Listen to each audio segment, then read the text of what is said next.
I am sorry. Are you okay? Podcast is intended for mature audiences.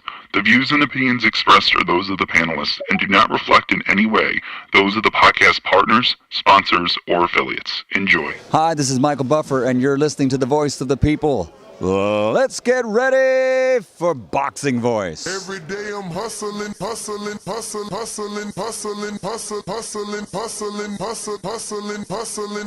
Every day I'm hustling. Every day I'm hustling. Every day I'm hustling. Every day I'm hustling. Are you with me?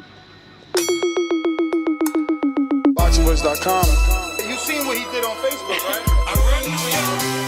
Listen, I'm gonna make a motherfucking emoji like this, look. Dollar D Beyonce Productions.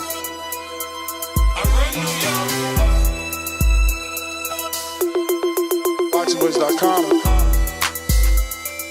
All the guys want. I want what Mayweather got. I want what Mayweather got. You done bust your ass like Mayweather. I was born to fight. My life has always been a fight. I sacrificed a lot to get to where I got to. You don't think you're being overly critical to a guy that took a body shot and didn't go down? There's no question. That's just my style. My style is to dominate. I want to get the guy. I want to stop the guy. You know, my motto is man down. BoxingVoice.com. Why you mad? I'm not saying the man can't take body shots. Wait for motherfucking March. We're gonna take this shit to the limit. BoxingVoice.com. What up? Welcome back, ladies and gentlemen. Welcome back to another edition of the Boxing Voice Radio. This is your second episode of the day, and we're here to discuss a lot of movement courtesy of Riyadh season and Turkey Al-Sheikh. There's been a breaking report courtesy of Fernando Sabatini, and he is reporting what now other major outlets have picked up. We talked about this briefly on our first show. Didn't give you too much details as we wanted to keep things a bit of a surprise for our second show. This is that. What are we discussing? Well, today we're going to be discussing the fact that Fernando Sabatini has broken the news, and according to his sources, William Zepeda will take on former champion George Kambosos, and that fight will happen on November 16th. So the month of November continues to get jam-packed with good fights for us as boxing fans. That being said, he's also reporting that the WBO champion, Dennis Berinchyk, also will be in the mix, and he himself will be facing none other than Mark Chamberlain, someone that Turkey Al-Sheikh is very high on, and someone that is going to start to get some of that airtime. He was already on a Riyadh season card. This will be another one, and in a more high-profile fight. So that is the rumored fight for the WBO champion, Dennis Berinchyk. He will be taking on Mark Chamberlain. Now, the word on the street, according to Fernando, is that it's possible in the same month, which makes no sense, that if Berinchyk wins, he'd be looking to fight Keyshawn. I guess I read that now out loud and I get what he's saying. He's saying so possibly in the same month is the month that Keyshawn is supposed to fight Gustavo Lemos. If he wins, it could be Keyshawn versus Berinchyk winner, you know. So that is the news here. I will screen share. Now that he broke this, Michael Coppinger is breaking the first half.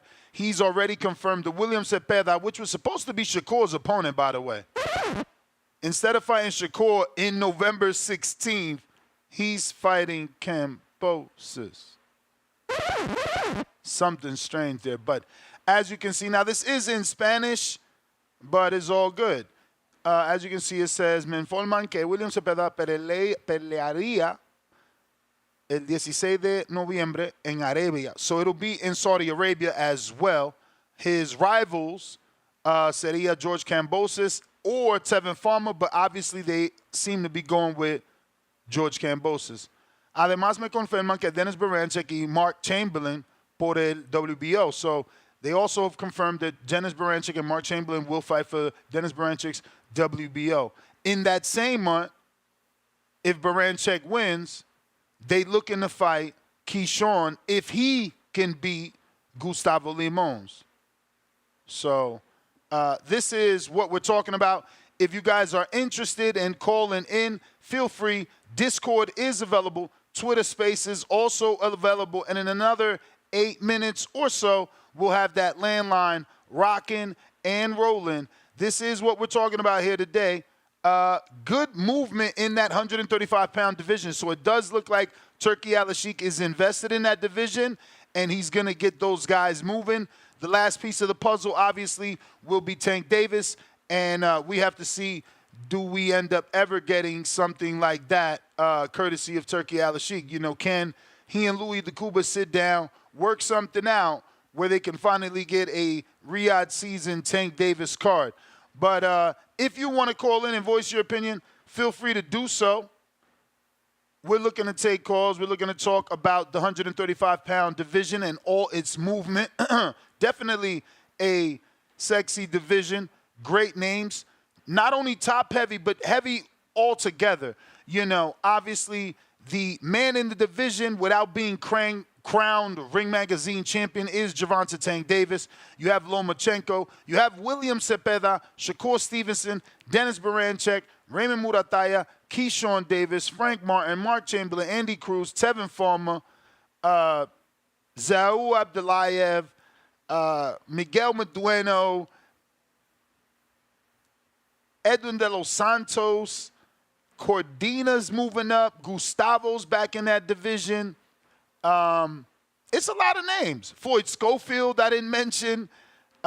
You know, there's a lot of little names in here that can get things cooking. Lucas Body, Ashton Slive.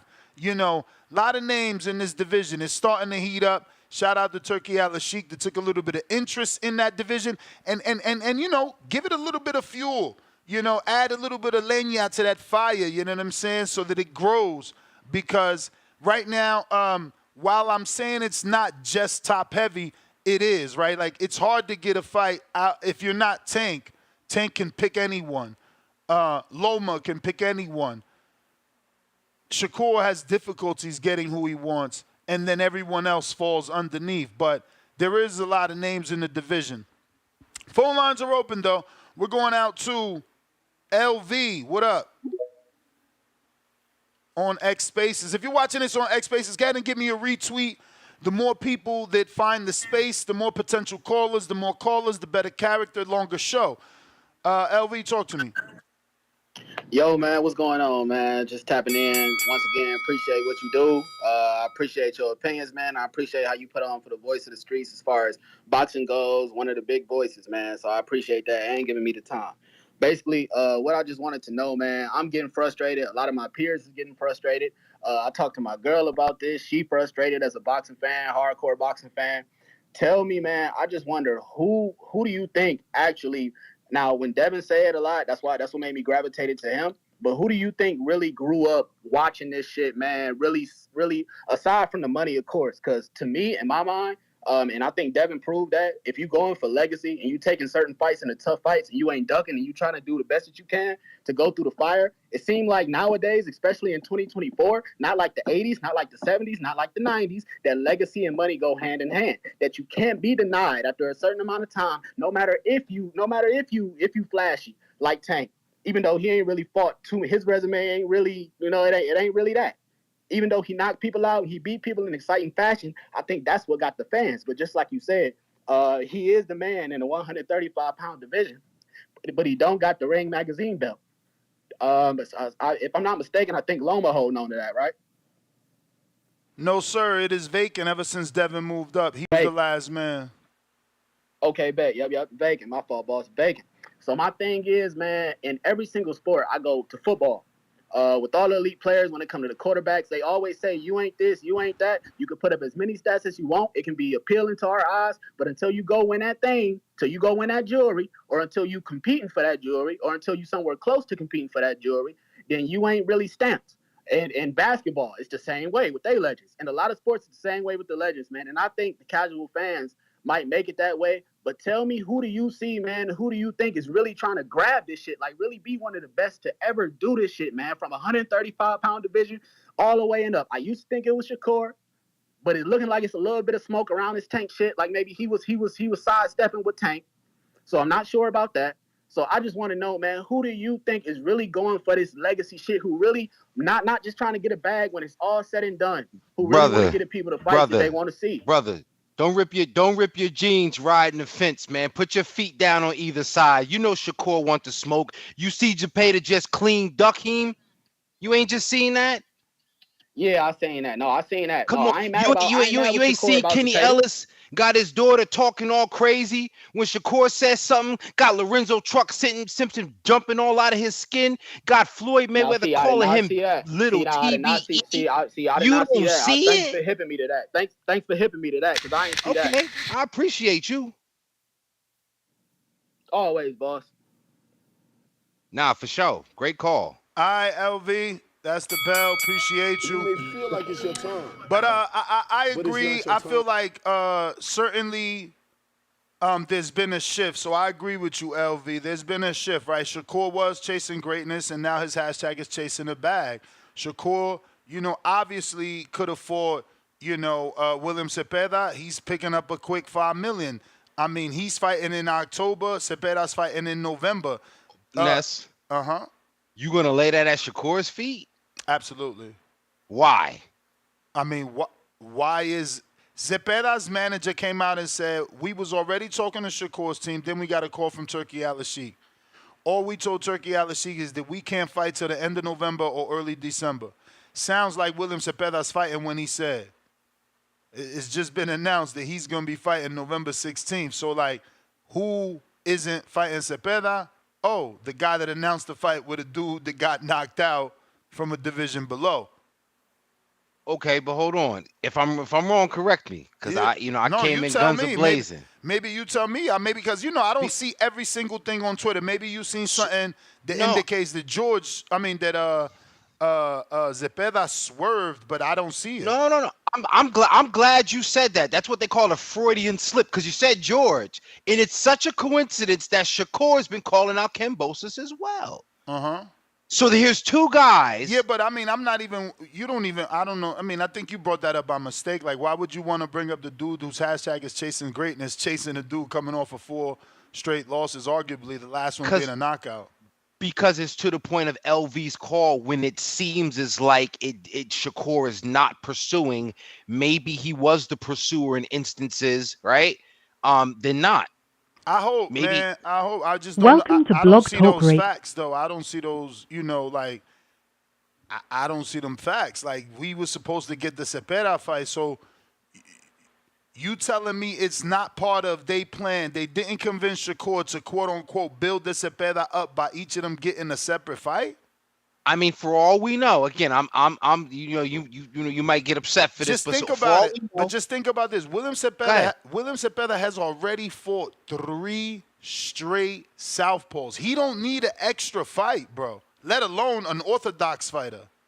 So in that case, why wouldn't, again, you're almost positioned as though it's like Shakur couldn't wait, and so he decided to go with Cordina instead. Now, it's a money grab. It's David Avanesian and Crawford all over again. You got the fight you want there, but there's a fucking bag, and you got to pick it up, and your fans are going to say it's okay to go pick it up. That's what I thought we all saw. I thought we saw Crawford versus Avanesian all over again. $10 million black prime money bag. For all we know, Zepeda could have, yes, he fought 3 southpaws, but when he said, you know what? What I'm hearing about the Shakur fight, never mind. I don't even want the shit. Yo, man. Yo, remember the scene in Belly when AZ, he was staying out there with Nas? Yo, B, I got the blow, because he knew the shooter was coming. That nigga used a baby as an excuse to duck the fight and then turn around and take the fight with Kambosos. Why can't it be that way? Because maybe and that's not even me being biased. You know, people will say all day long that we attack Shakur. So I'm just trying to look at it from that lens where I understand, and we all should recognize that it has been difficult for Shakur to get decent fights, to get good suitors, to get that fighter that he can make his name with and have that good volley, that good series, right? So I'm feeling like Zepeda used the baby as an excuse. Yo, B, I'm about to blow. He ducked off when he seen the goofy shooter coming around the corner. But I'm not understanding it. How he used it as an excuse, like, Shakur's fighting in October, so you telling me Shakur's such an A-side, Zepeda said, yo, I can fight you, I just can't fight you till November 16th or any date after, and Shakur said, man, fuck that, we going with Joe Cordina. Like, what's your excuse? The man came out and said, I can't fight till November, he fighting in November, and we blaming him. Shakur the one took a fight before November. He fighting when he said he could fight. He said yes to the fight via his manager. Like, yeah, he said we was on the phone with Shakur team, got a call from Turkey and said, hell yeah. We just can't fight till end of November. They giving you mid-November. They said they came 1 week before. Just so motherfuckers can't say nothing. I swear to God, no. This is crazy. Everybody do wrong except the Golden Son, I see. He like nah, Jesus. It's another perspective. I'm just saying, I don't get it. Like, who in a tougher fight? Shakur. Really? And I'll tell you why. Really? Yeah, you ready to laugh too. You can't wait. Hey, you can't wait. Hey, yo, George Kambosos beats up Cordina. No joke. No joke. Shakur. I think they should have did that because Kambosos needs a win. Well, here's the thing. Shakur needs a win more than Kambosos, and if he can't beat Cordina in a very definitive and impressive fashion, then he's got a lot of problems. That is a much tougher fight. Bruh, it sounds like you're saying what I'm saying. Turkey Al-Sheikh convinced both those dudes to have two separate fights to build up their quote-unquote big fight. Sound like you're saying what I'm saying. Okay, maybe I missed that. And I can agree with that. That sounds like it's reasonable, but I just don't want to, I'm not coming in here to protect Shakur. He don't need me, but I don't want nobody laying this at his feet. I believe that this is more evidence to the fact that people, meticulously avoid him because they like to say, well, oh, we ain't going to make no money. He's this, he's that. So they like to avoid him. That's all I'm saying. Hey, yo, I hope somebody taps in on that because Cordina's a champ for sure, former champ, can't take that. But he coming off a knockout loss in a division below. So some might say, Ness, man, I got you. Kambosos coming off a knockout loss. But not a division below. Ha ha! And at least he been fighting 35-pounders who are top tier.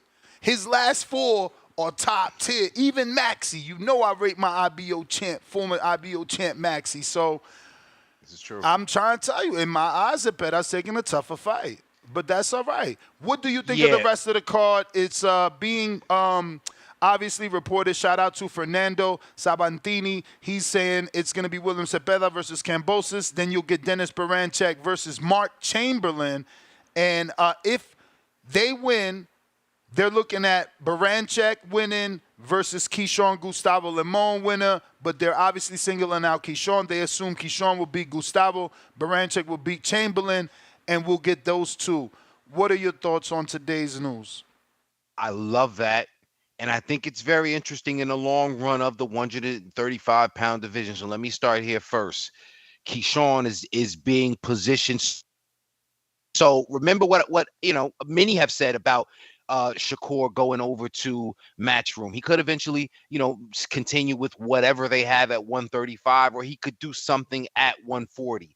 Right now, what you're seeing is a coming out party for Keyshawn, getting the hometown fight, like Shakur's been getting the hometown fights in Newark. Keyshawn is getting it in Virginia, right? Bringing boxing to Virginia for the first time in a very long time, I'm for sure. The only prominent boxers from that area, rest in peace, Purnell, Sweet Pea Whitaker.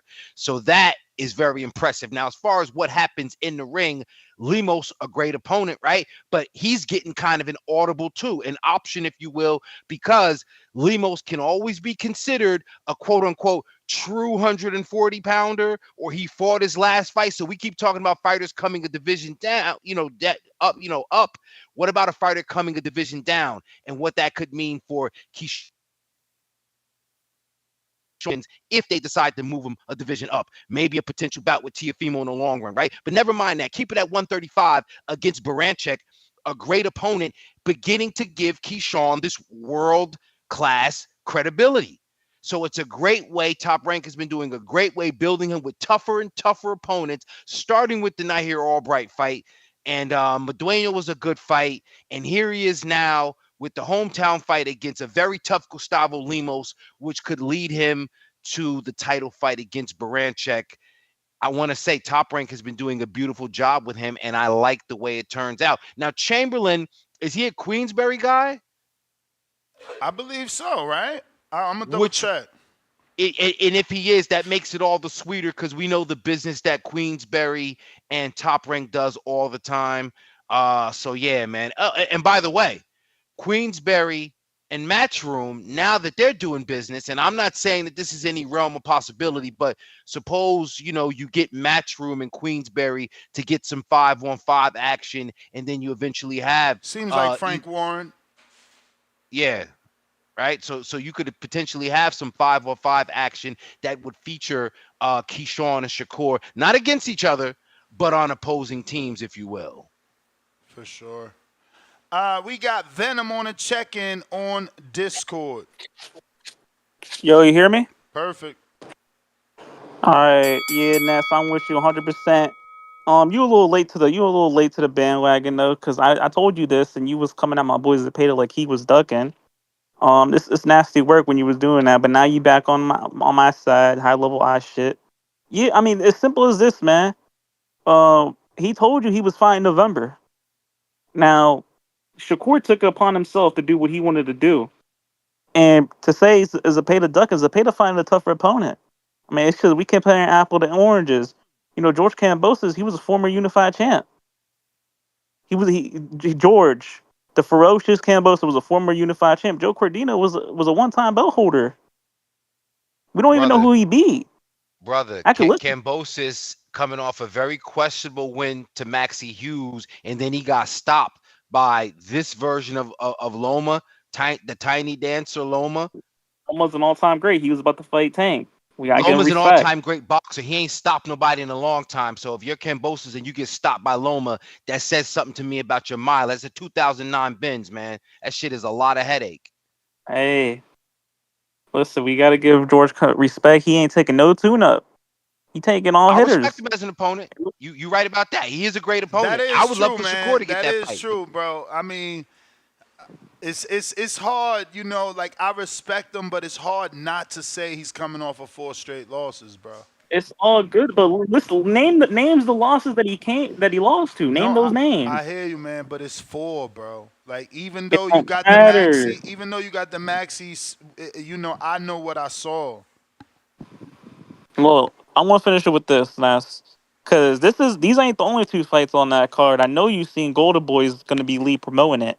Yeah, they saying Zuldo Ramirez could be the headline. I don't know, maybe versus Opataya. They haven't mentioned versus who, but he's a cruiserweight now.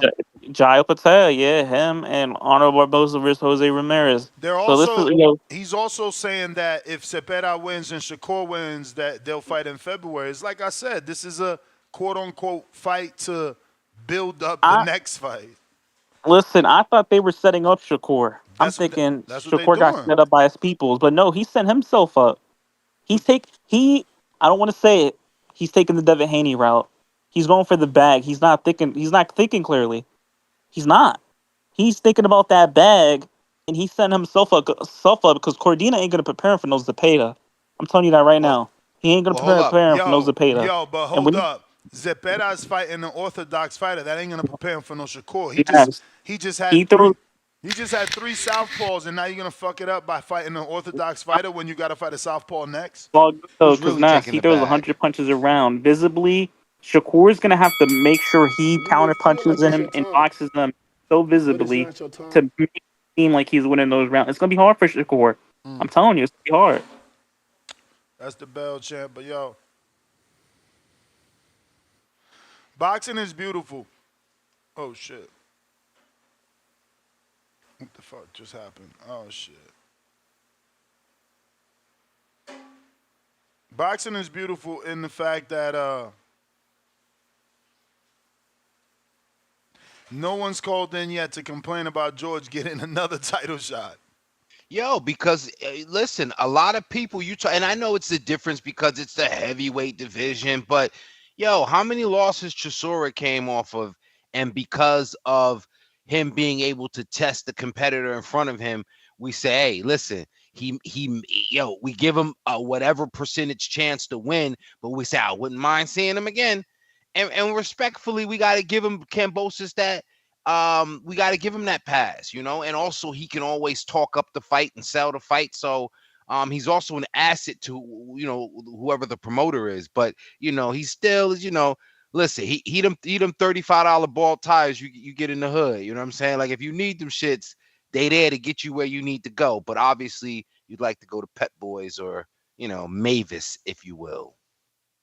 All right, I got Bands. What up?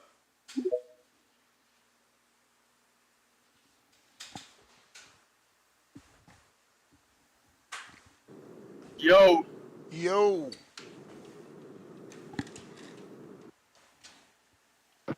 Bands, what up, man? We got you. Yo.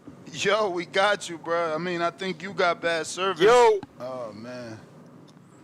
We totally you hear me? We totally hear you, brother.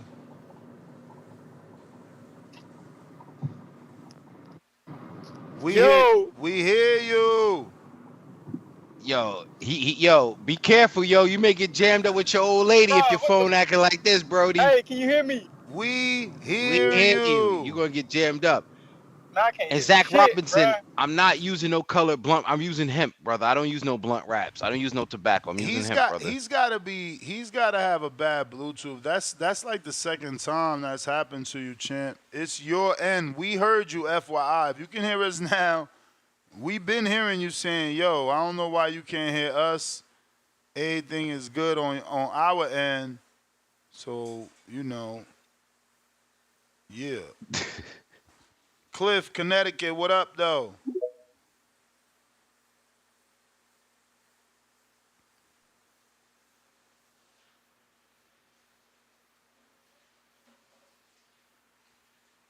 Gotta unmute, Cliff. I'm glad you hear me, Ness. I'm glad you came to me too. Like, what the fuck did I miss, bro? Like, what did I miss? What is going on? What are we talking talking about? I'm complaining about Kambosos. I don't understand. What the hell is this? And Zepeda, was Shakur lying? Is he not waiting out for the baby? Like, what happened? Did he lie to Shakur, or did Shakur lie to us? And why the fuck is Kambosos getting this fight? Yo, didn't they just have a common opponent? Didn't they both fight Maxie Hughes? We seen what the fuck Maxie did to Kambosos, and look what Zepeda did to him. Who the fuck want to see that? So really, what's going on? Because I missed the monologue. Like, give me a quick little something. What am I missing? Riyadh season, baby. What you mean? Riyadh season. Turkey out the sheet, giving us the fights we want. This the fights we want. No, it ain't. No, it ain't. What you mean? Today. I'm a Turk boy too, but nah, hell no. Nobody want to see that. Are they trying to freeze Shakur out, or like what? What you mean? Shakur got a fight with Riyadh season. He fighting Cordina. So who lied in us, Kambosos or Shakur? Why the fuck? Neither. This a Turkey out of the baby in the next year. No, you misunderstood. He said he needed until the end of November, early December. He fighting when he said he would. Oh my God, man. This is musty energy. This is all the fucking shit y'all can fucking put. Y'all can fucking muster up. I don't like that. Kambosos versus Zepeda is a foregone conclusion. Kambosos is gonna get stopped. Easy. Yeah, but listen, because I think you keep missing what I'm telling you. Like, that's the point of this card is for Shakur to get a stoppage over Cordina, who was just stopped and is moving up. For Zepeda to get a stoppage over George Kambosos that just got stopped and is on basically 4 straight losses. So that they could fight in February. If both of them win, they fight each other in February.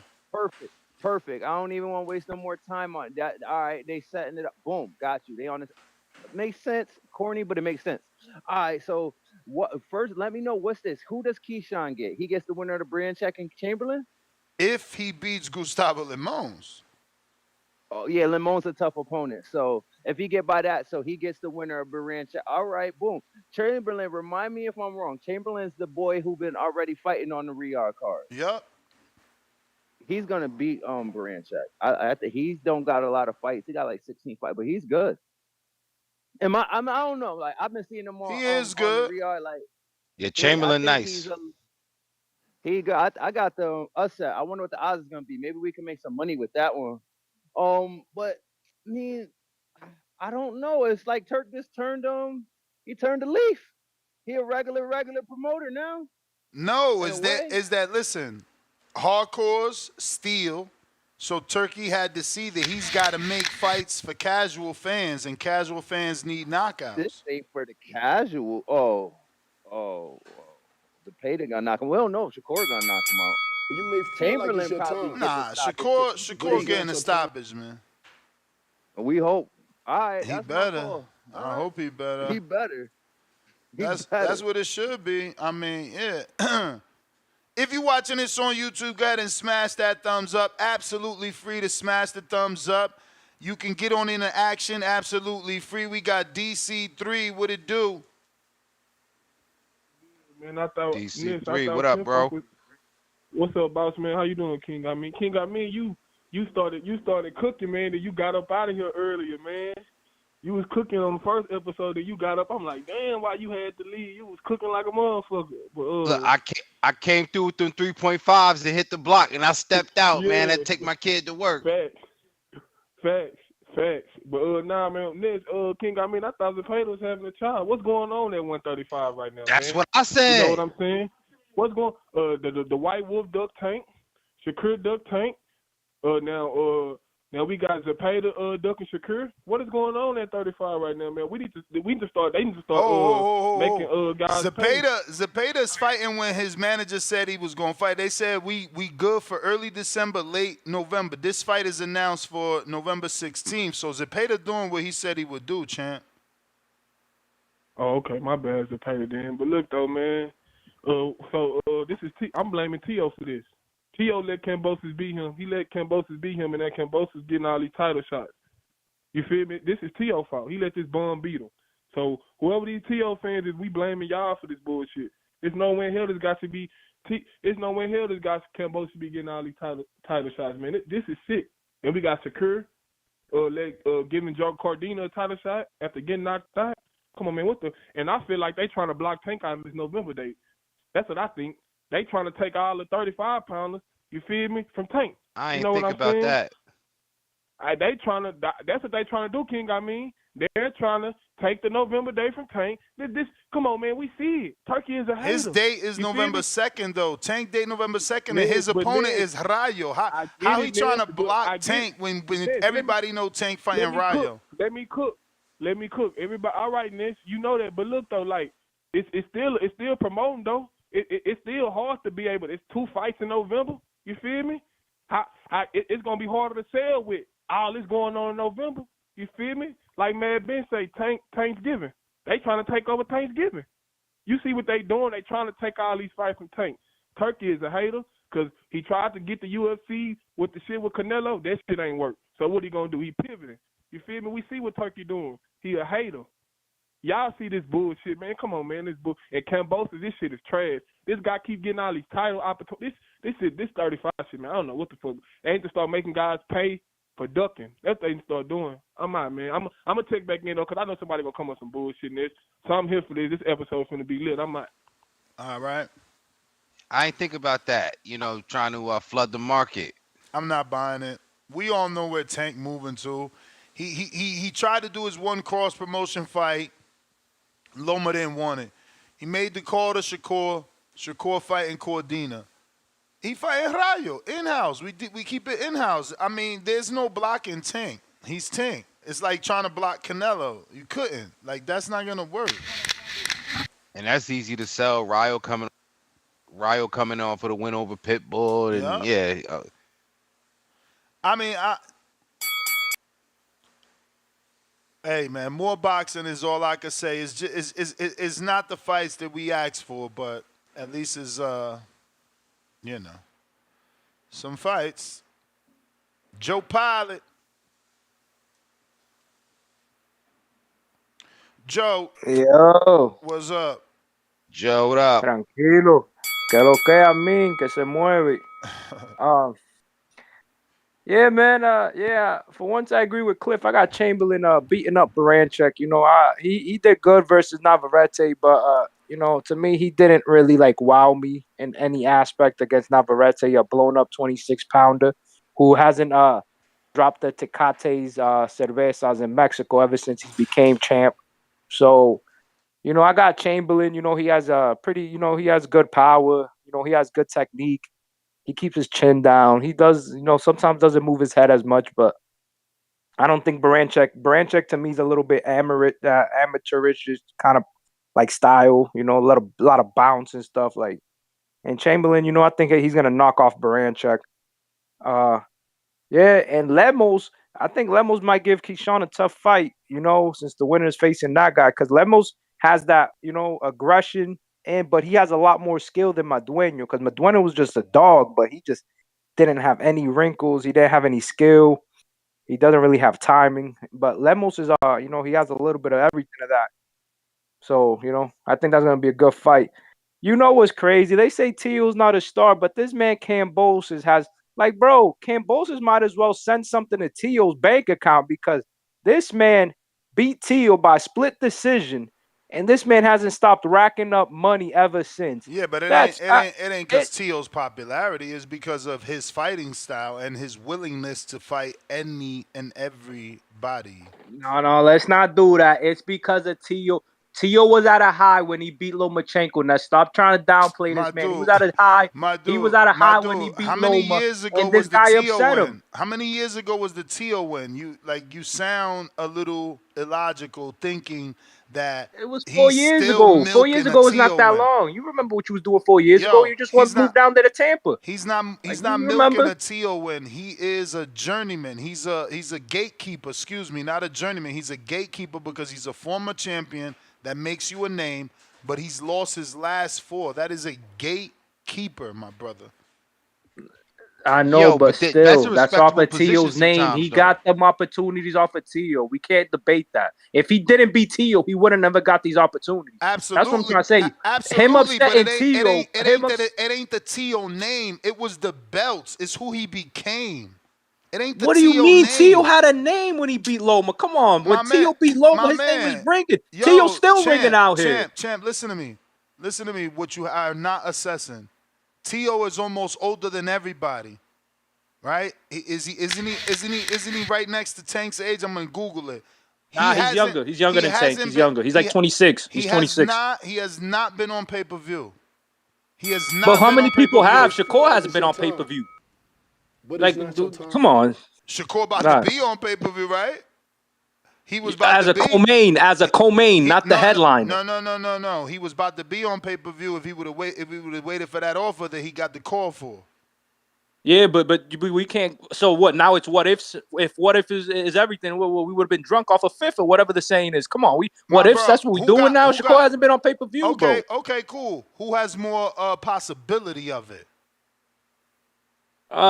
Neither really. I mean, maybe Shakur if he has the right. If he's fighting Tank, of course, Shakur. That's right. Of course, that's right. Of course, if he's fighting Tank, of course. If Teal's fighting Tank, that's pay-per-view. Man, Teal ain't fighting Tank though. Either is Shakur. Ain't he fighting February Zepeda? When is this Tank fight happening? Who's closer to fighting Tank, Teal or Shakur? I mean, to me right now, who knows? Shakur's talking about a plan. Don't you remember that episode? You talking about His team got contacted. Teal's team never been contacted, bro. You're not They've been thinking contacted, but we don't know when Shakur's team's willing to Oh, take man. that shot. We don't know that. It They don't talk about matter. Listen marination, to bro. me. This Listen to me. marination Listen might to be me. 3-4 years. You're not listening. It don't matter. The A side contacted the other side. That's all that matters. That's the hardest part. You want the big fight, but he got to call you. You could call him out all you want. He called. That means they interested. Cool. Shakur's fighting. He busy like you saying. That's cool. But guess who's interested? Tank. No, of course. I know what you're trying to say. Tank's interested, but I don't think Shakur's in any rush for that fight. I mean, that's what I'm trying to say. I don't think that fight's not even. I don't think it's happening. Not even next year. That fight's happening in 2026. If we're lucky. He got a 2-fight deal, and one of them is about to be up in October, 2 months away. The other one is projected for February versus Zepeda. How the hell is he not going to get the fight? Now, that's cool. At least we know he got a plan. He's 2 fights away. I'm going to just ask you a question. How many fights is Tio, my brother? How many fights No, is Tio? I know. That fight's not even in the air, bro. I already know. That But fight's what not about even in the air. what about Tio's pay-per-view? How many fights is Tio's pay-per-view? Like, bro, I mean, it's not bro, the same how many guys down there fighting in pay-per-views? Tank's the only guy down there consistently on pay-per-view. If it's not a Tank fight, who's going to be on pay-per-view, Loma was just bro? on pay-per-view, man. Loma was just on pay-per-view.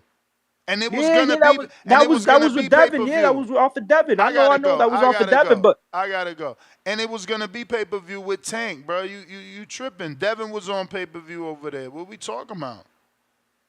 Yo, I got a hot take though on Kambosos, and this, people could say what they want, but Kambosos he's had a more decorated career than Sean Porter when it comes to being a gatekeeper.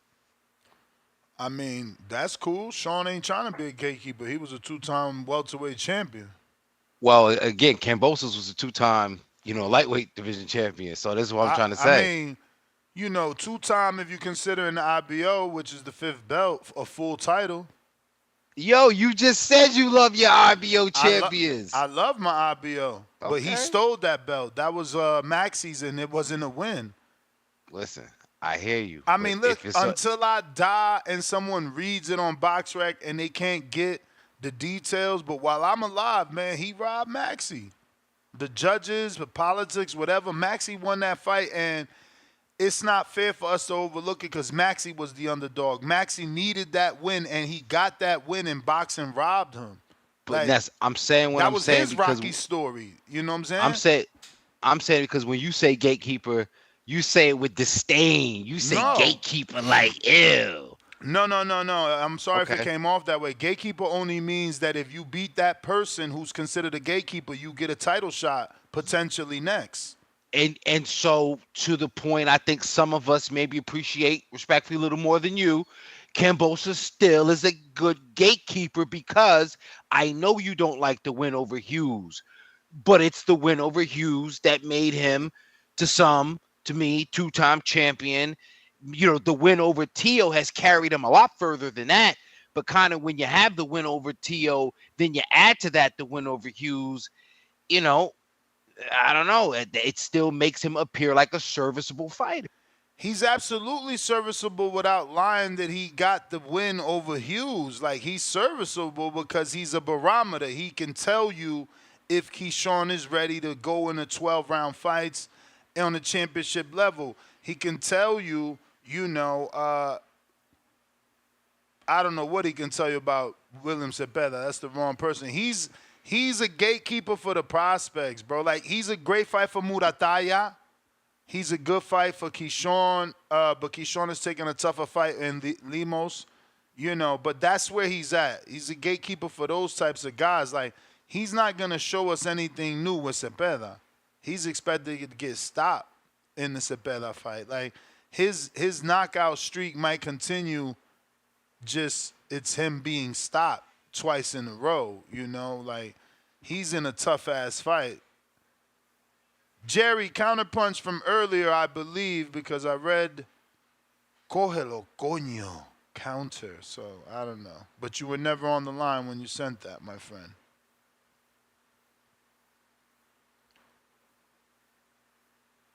Jerry Soriano.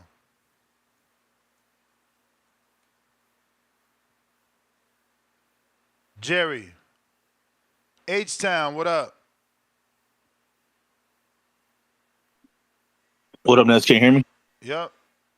H-Town, baby. Hey, welcome to the George Kambosos era. The only dude at 135 taking fights. Man, we got Tank. He's the grown-up mighty duck. We got Shakur, the baby Dewey duck. Zepeda, we having a baby duck. Man, all these dudes are trash, man. 135 is the worst goddamn division in boxing, man. They ain't fighting nobody. No such thing as unifications. I'm sick of it, man. Sick of all these guys. I hope George Kambosos wins, and then I hope Tank goes to 140 and gets out the goddamn division and goes fight over there. Hope he stops making excuses fighting big names. Because he's in the corner, man. He's got to fight somebody, man. He's got to fight Teal. He's got to fight Devin. He's got to fight somebody. He's got to fight Shakur. Somebody, man. Goddamn, Lemos, the old duck. The old duck needs to go ahead and retire, leave his goddamn belt, man. The whole 135 is trash, man. George Kambosos era, man. Last 6 fights in his career have been for belts. Last 6 fights, he's facing champions. Man, what the hell, man? It's got to be a goddamn disgrace to all these other guys at 135, man. It's piece of trash, all the way trash, man. I'm sick of it, man. 135. In fact, I don't think I'm going to buy one damn fight at 135 for all the next year and this year. This is a fucking unification, but excuse my friend. Can I ask you a question, brother? What's up, brother? What do you think about? And I get, that you might feel like 135 is down, but that's why the other part is about Keyshawn fighting the winner of Berinchyk and Chamberlain. You know what? I hope Keyshawn calls Shakur today and tells him to fuck off. They ain't homeboys no more, and they could get it in. Like Keyshawn need to let his nuts drop, man. If Keyshawn goes on this damn Doug Tour 2, decides he don't want to fight this guy, that guy, all in 135, worst division. I mean, I'm sick of it, man. All these guys are young. All these guys are winning. How you got the oldest guy, Kambosos, was second oldest guy, because almost the oldest. Yeah, but the guy willing to fight everybody in the damn division. But come on, H-Town, you gotta act like you know, bro. That's why he's getting it, because he's old, because he can't win. He's getting it because of the name. He's a barometer. He's not meant to win. I get it, Ness, but we shouldn't be in this mess to begin with, man. We got these young stars, man. What are they doing? Building their name. They need guys like Kambosos to build their name. They're gonna keep building until they're 35 and only have one significant fight in their goddamn career. Man, I'm out, man. I'm sick about this, Ness. Don't hurt nobody, H-Town. You sound like you're gonna knock somebody over their head about this shit. I mean, I just think that we're not looking at it clearly. Like, Tank is at the top of the division. Loma is second. So Tank sends Loma an offer. Loma's not interested. Tank calls Shakur, number 4. Shakur says he's available, but then he takes a fight. Right? Cool. Then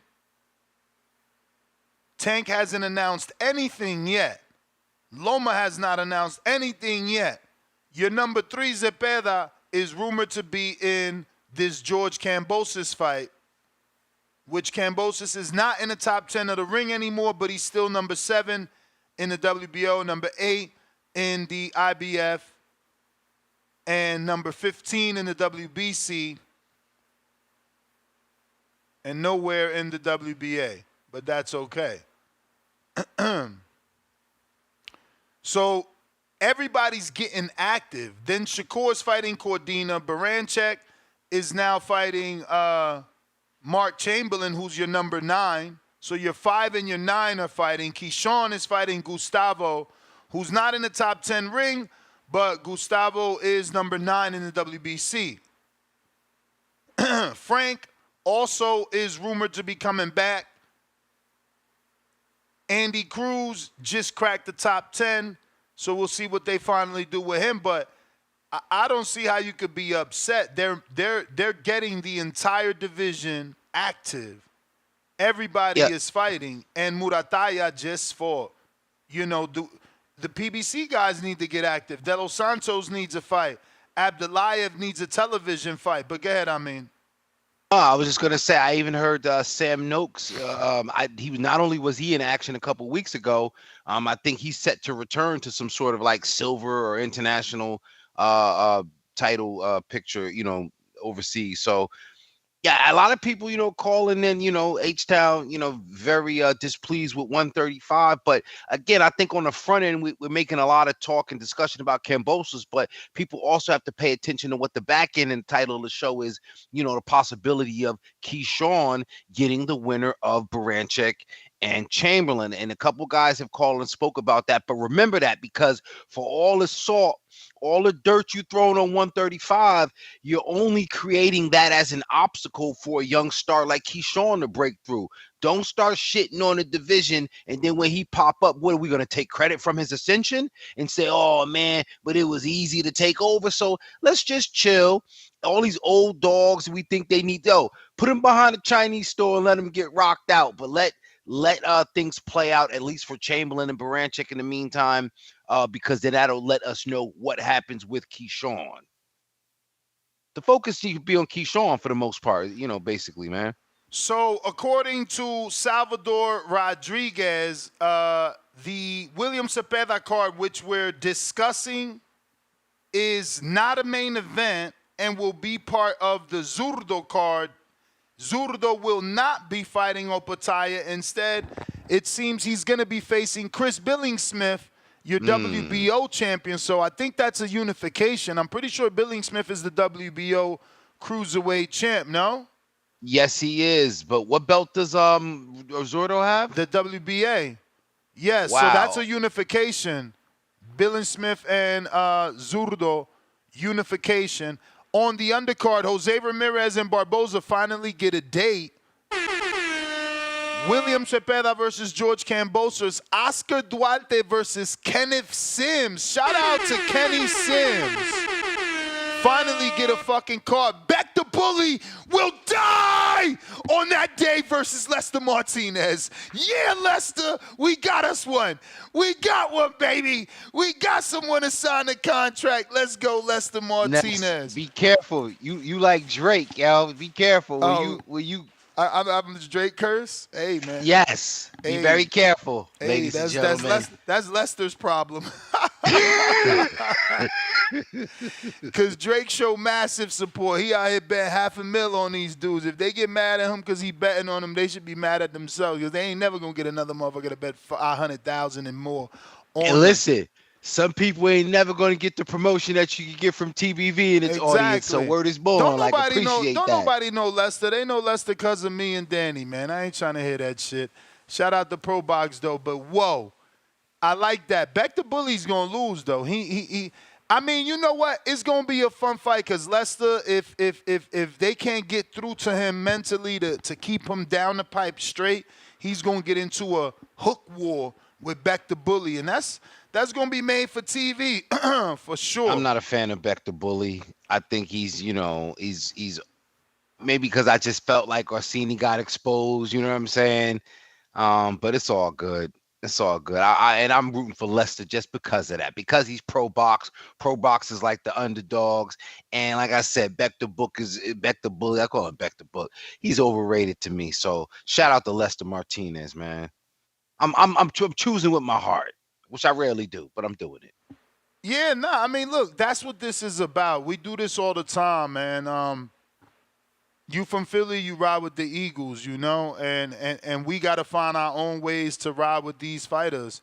It could be, because he's from your area, your state, your city, something, whatever it is. But that's just the way that it works, and I've been bigging up Lester, and I'm going to ride with him too. Gallo Fino, first super chat of this episode, $5. What's good, familia?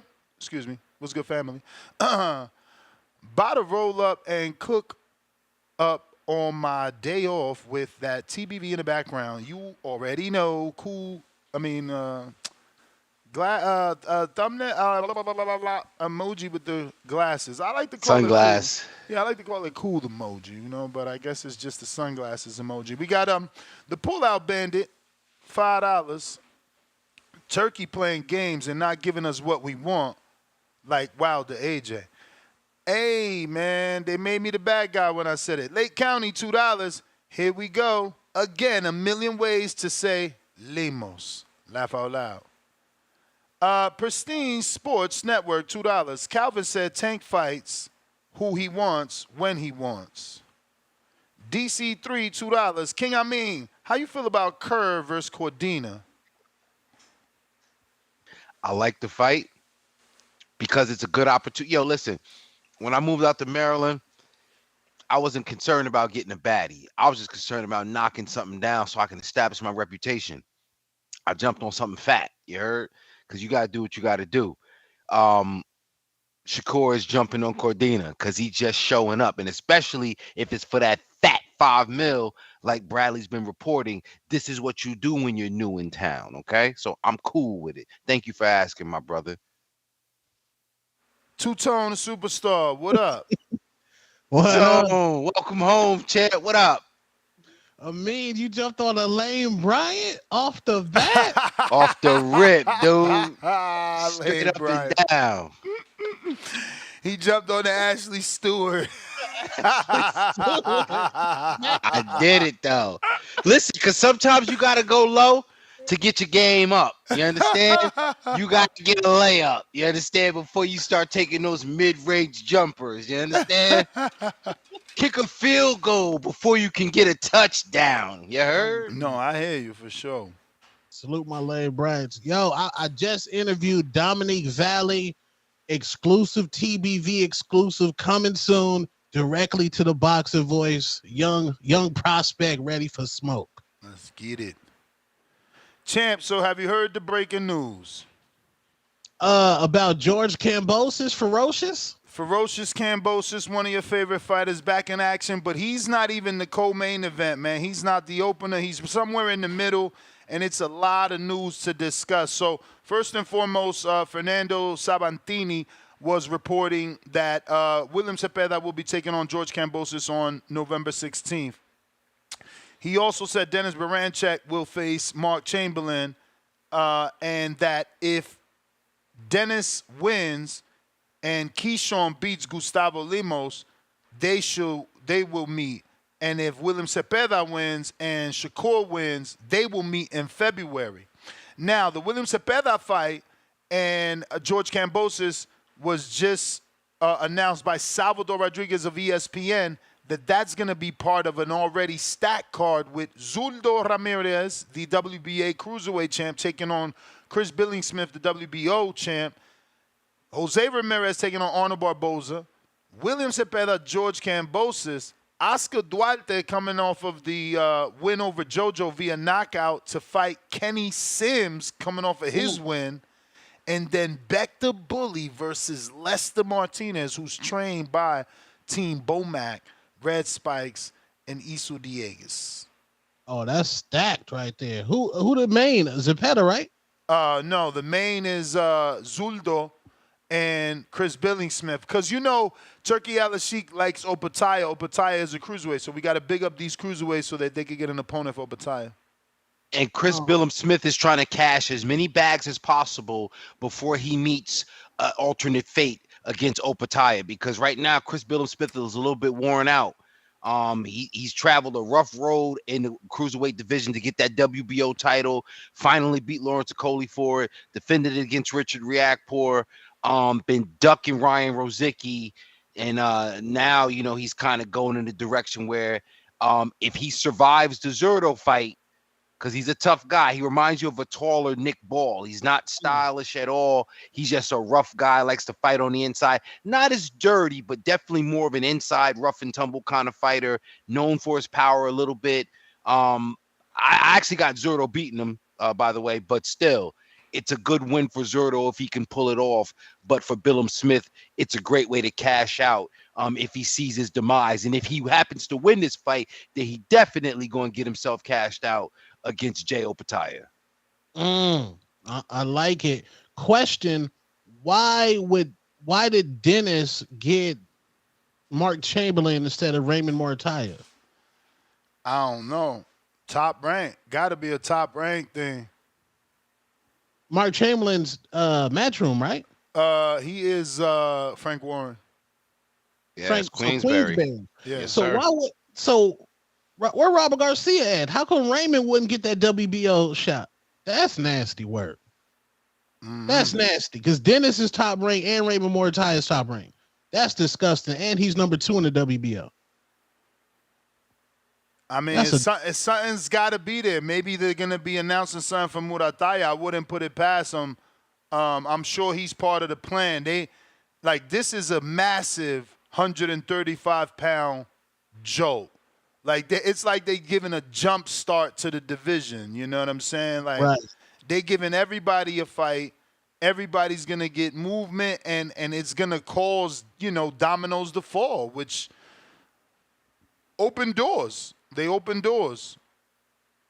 Okay, so basically, if Keyshawn gets past that tough fight against Lemos, then he's most likely going to fight Dennis. For the WBO. So, right, but there's still no chance that Keyshawn can get the winner out of Shakur and William Zepeda. I think there is, because what do rich people, and at least I mean I haven't dealt with those type of people in real life.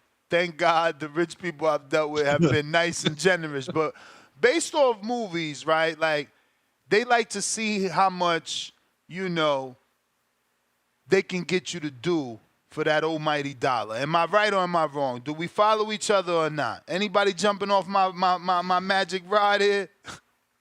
Yeah, I mean the bag money talk, man. All right. Yeah, somebody with some bread, they'll see, I like that jacket. How much you give it to me for? I ain't give you my fucking jacket off my back. Exactly. So to me, if I make Keyshawn a champion and I got Shakur his biggest bags, I just gave him a Joe Cordina bag.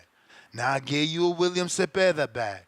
Now it's my turn for my entertainment. I want to see the two best friends fight because I got the money to pay for it.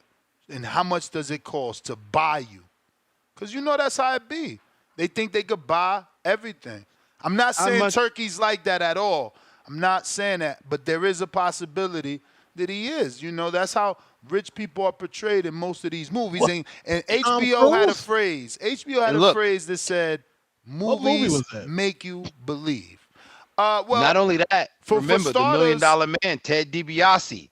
Everybody's got a price. You know what I'm saying? Stuffing $100 bills. For starters, the movie that comes to mind would be what? Isn't it called Indecent Proposal? Indecent Proposal. You just explained the entire movie. That was the plot. There you go. I mean, and there's more of those movies like that. She gave up the chicharron for a meal. I'm saying the same thing we all been saying on this show for the past, whatever months that Turkey emerged. What the man wants, he could pay for it. Look, we thought Canelo wasn't going to fight Crawford. Now he's singing a different tune. Damn. I mean, if Turkey want to see them two best friends fight, he going to pay. And you know what? It would be smart of Keyshawn and Shakur to hit each other and be like, yo, bro, let's give them what they want. Fuck, Wilder and Scott did it. Yeah, no, and I agree, and I think it needs to be something. But again, I think respectfully, Keyshawn might be mature enough for that. I think it was H-Town that said Keyshawn needs to call Shakur. Again, I see Keyshawn being the one that's able to say, yo, let's get this bread. And Shakur nah, yo, I don't get down like that. Just like Earl. Remember? No, you lying. You playing nice for Shakur. What you really mean is Shakur going to get mad at Keyshawn oh, you really want to fight me? We ain't friends. Now we going to fight. I'm going to fuck you up. We ain't ever going to be friends. You cross me. But I could see that. Another example is Earl. Jamel was out here trying to act like, I would never fight Earl. I would never. And Earl did an interview like, nah, I'll fight him for the right money. And then all of a sudden, Jamel had to change his fucking tune. So all I'm saying is there's instances where money talks and Turkey got them bags. He could make Keyshawn and Shakur fight. So who's the Alpo in this situation, or the Rich Porter? Who's that guy? So you got 14 bricks right there? Like that's Keyshawn. I think that's Keyshawn. Oh, that's Keyshawn. Hey, yo, you got 14 bricks right there? Shakur, yo, I need to get my brother back. Damn, Keyshawn. Well, no, he cutthroat. That Virginia, let me tell you, Virginia got gangsters, man. There's respect. I'm from Brick City, but Virginia niggas is cutthroat, man. You got 14 bricks right there. Yeah. Damn, Keyshawn. Yeah, he do look like he tired of it. He tired of it. It's time to give him his fight. Let Keyshawn be great. He the only one running the smoke anyway. He just got off fighting a pressure fighter. Now he about to fight Lemos, another pressure fighter. Then he about to go through Dennis. Keyshawn is running to the smoke. Shakur being pretty. I mean, Keyshawn's he been showed that, but this Gustavo Lemos fight, like, this is the icing on the cake. Fighting Lucas' body was cool because he got a great knockout, but we all seen Lucas losing. He could tell us all he want that was part of the plan, but he was losing. He was getting cooked. So going after body would have been strategic, just because it's like, yo, I'm sharper. I could do better than Slav. I could do what Slav did, but better. But he going after Limons, man. That shit was impressive. DC3, $2. If you don't see how Turk moving, you're blind. Now that you jumped on, I got to bring you up to date. DC, one of y'all got feedback. DC3 believes that Tank is being blocked, Two-Tone, by either blocked or sabotaged. I'm not sure how he phrased this, so I'm paraphrasing. Don't quote me. But essentially, DC3 called in to say, can't y'all see what he's doing? He's trying to get all the 135-pound fighters busy so that Tank don't have opponents. I'm like, we all know he fighting Rayo. They can never freeze Tank out. He's the A-side.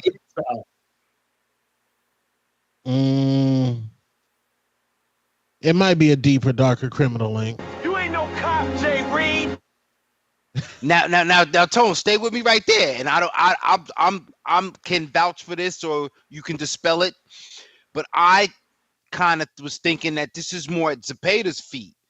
I'm thinking he used the baby as an excuse. Ness is trying to say, but it was just a week apart. But I mean, Shakur called you to the day. Shakur was being backed by Turkey in the first place too. So when you got the call, you could have stepped to that business. Usyk did it. You got to leave the nest and let the mother hen take care of the business sometime. You know what I mean? So I'm feeling like it was more at Zepeda's feet. I'm not feeling like it was Shakur, but at the same time, we're talking about the whole thing could just be built out. Both of these fighters kind of just getting the extra fight, getting the extra bag, and then, the fight eventually happening. Go ahead, Ness. Tone, now, my counter to his theory is my theory that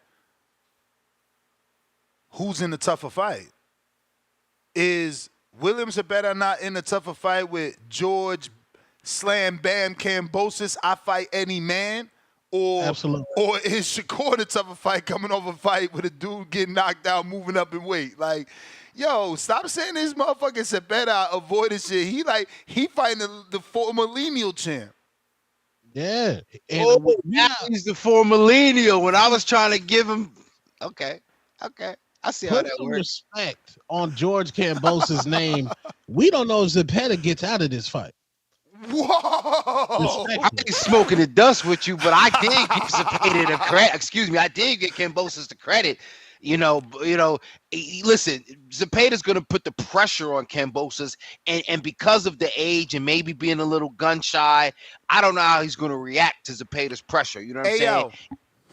Even if he's getting some good shots off on Zepeda and Zepeda's walking through that shit, I don't know how Kambosos reacts. But still in all, because of the fact that Zepeda pulled off the win over Maxie Hughes, whether people like it or acknowledge it or not, it does give him a hell of a lot of credibility. So I do respect that. Guys, my producer is reminding me.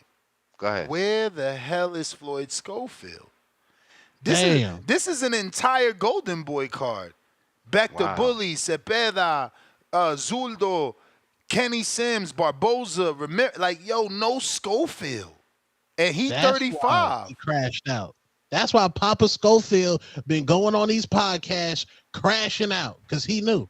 What he knew? That he wasn't getting a fight, or did he know to stay available, unlike Shakur, to get the tank call? To get the tank call. To get the tank call. So you think Gervonta Tank Davis about to go fight his A-alike?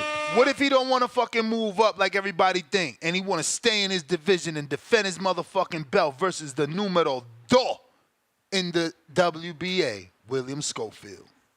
I would love that for Tank. I said to William see him Schofield. get I meant that. Floyd Schofield. Floyd Schofield. I would love to see that. If he did all that crashing out to land a tank fight, I got to see that. Hey, if he land a tank fight, then it just shows that I'm right. You got to stay available. James counter. Can't get no fight if you got to fight, man. JB.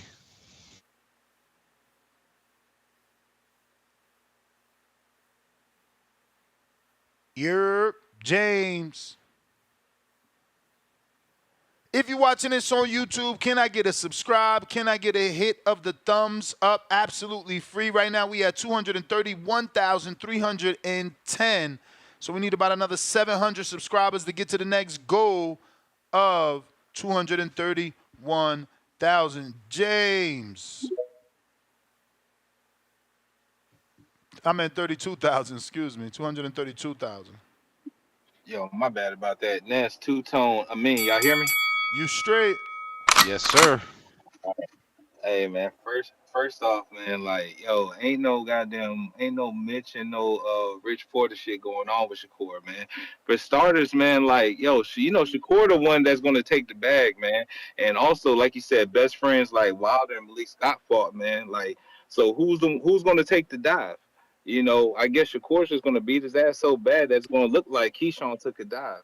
We know that's not ready. You know that you don't want to really see that. Because Keyshawn going to lose so much star power. I mean, I never thought Scott took the dive, bro. I swear to you. I know that was thought? I know. Or you just didn't want to believe it. Yeah, I mean, you could say that too. Okay. And also, man, like, this shit's funny, man. Like, if Shakur was fighting Kambosos right now, y'all would be giving him so much shit. Wouldn't be saying no great fight. Would be like, man, this is easy work. He's just going to beat up the same guy that just got stopped by Lomachenko or whatnot.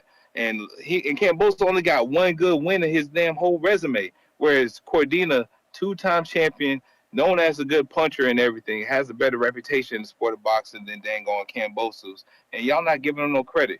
Shakur's doing good work, man, and when he gets a chance to put his hands on, fuck it, whoever wins that fight, man. Because if he's ducking Shakur for this, I hope he do lose. But when Zepeda gets in the ring, he's gonna get stopped by Shakur.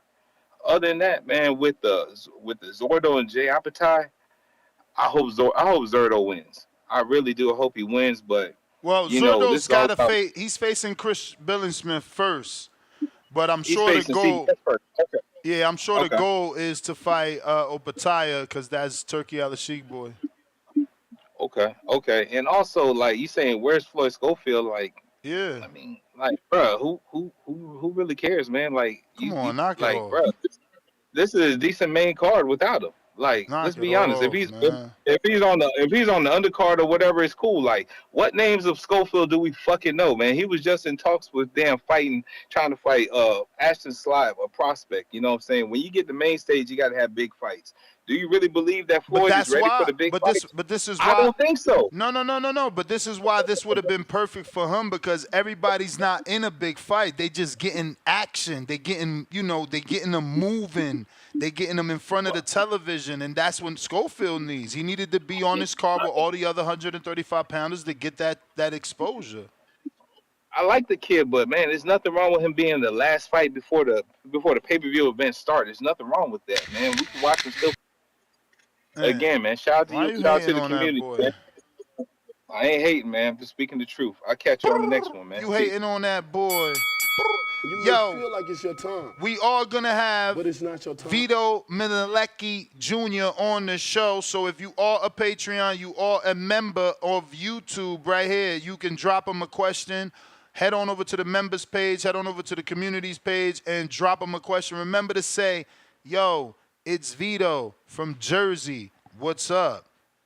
My question is, blah, blah, blah. You feel me? We got another counterpunch from Yoko.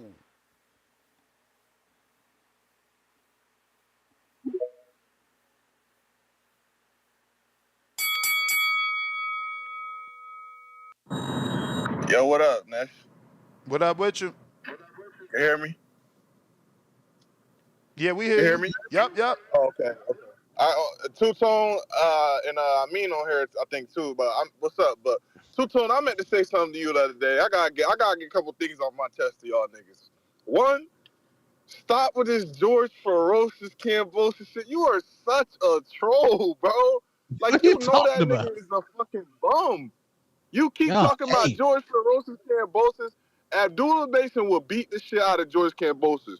How many times I run gotta it. tell you this shit? Run it. Run what? The money? You don't want to bet. You don't want to bet. Hey, You don't want to bet. Tell Abdullah stop ducking. He don't want none of that Kambosos. You Ducking crazy. what? He will A beat prospect? Oh, wow. Yo, Wow. ask Abdullah about anybody ask Abdullah about Kambosos, he said I'll fight him. He will stop him. He will stop him. Stop capping for Kambosos bum ass. Hey, You keep we giving got a this call nigga center bet. no. Me and you. You Me and you. keep giving this nigga praise because he on this. Yeah, I make more money than Richardson Hitcherson tour, but I got 3 losses back to back. Like, nobody give a fuck. That nigga out here getting praised for losses. That nigga's a bum, nigga. We don't give a fuck who he fought. He fucking lost. What are we talking about? No, man. That's ferocious, bro. Y'all hating on that And man. that nigga is a bum. Like I said, when they fight, I'm gonna call it. We could bet. I promise you, we could bet. Fact. Oh my god, put your house in your car in it. I'm taking everything. I don't know about that now, Nigga. but hey, we gonna do a little The hell, something. what you mean? The nigga gonna be homeless fucking with me. Shit, Abdullah Mason beat the shit out of him. But Y'all that's another wild. thing. And I just gotta say about this Brian Norman shit. I don't know if y'all seen that. Brian Norman and his dad talk a good game, but they don't walk a good game. They some fucking ducks. Come on, bro. Boots brings way more to the table than Brian Norman. Like, what are we fucking talking about? What I didn't like that Brian Norman Sr. said was, you gotta pay us for look at what we did. Nigga, what you do? You beat Santillia? So what what is that? Like, good win, but it's like, why we acting like you guys are like so high? They acting like they beat Barrios and Stanionis and got the other belts. That shit is weird to me. Like, Ness, you see that shit? The Norman situation? Nah, I have not seen the Eddie interview just yet. Man, he talking about he turned down 1.5. That's duck talk, man. They keep talking about they want more and more and more. They trying to cash out because Boots will stop him.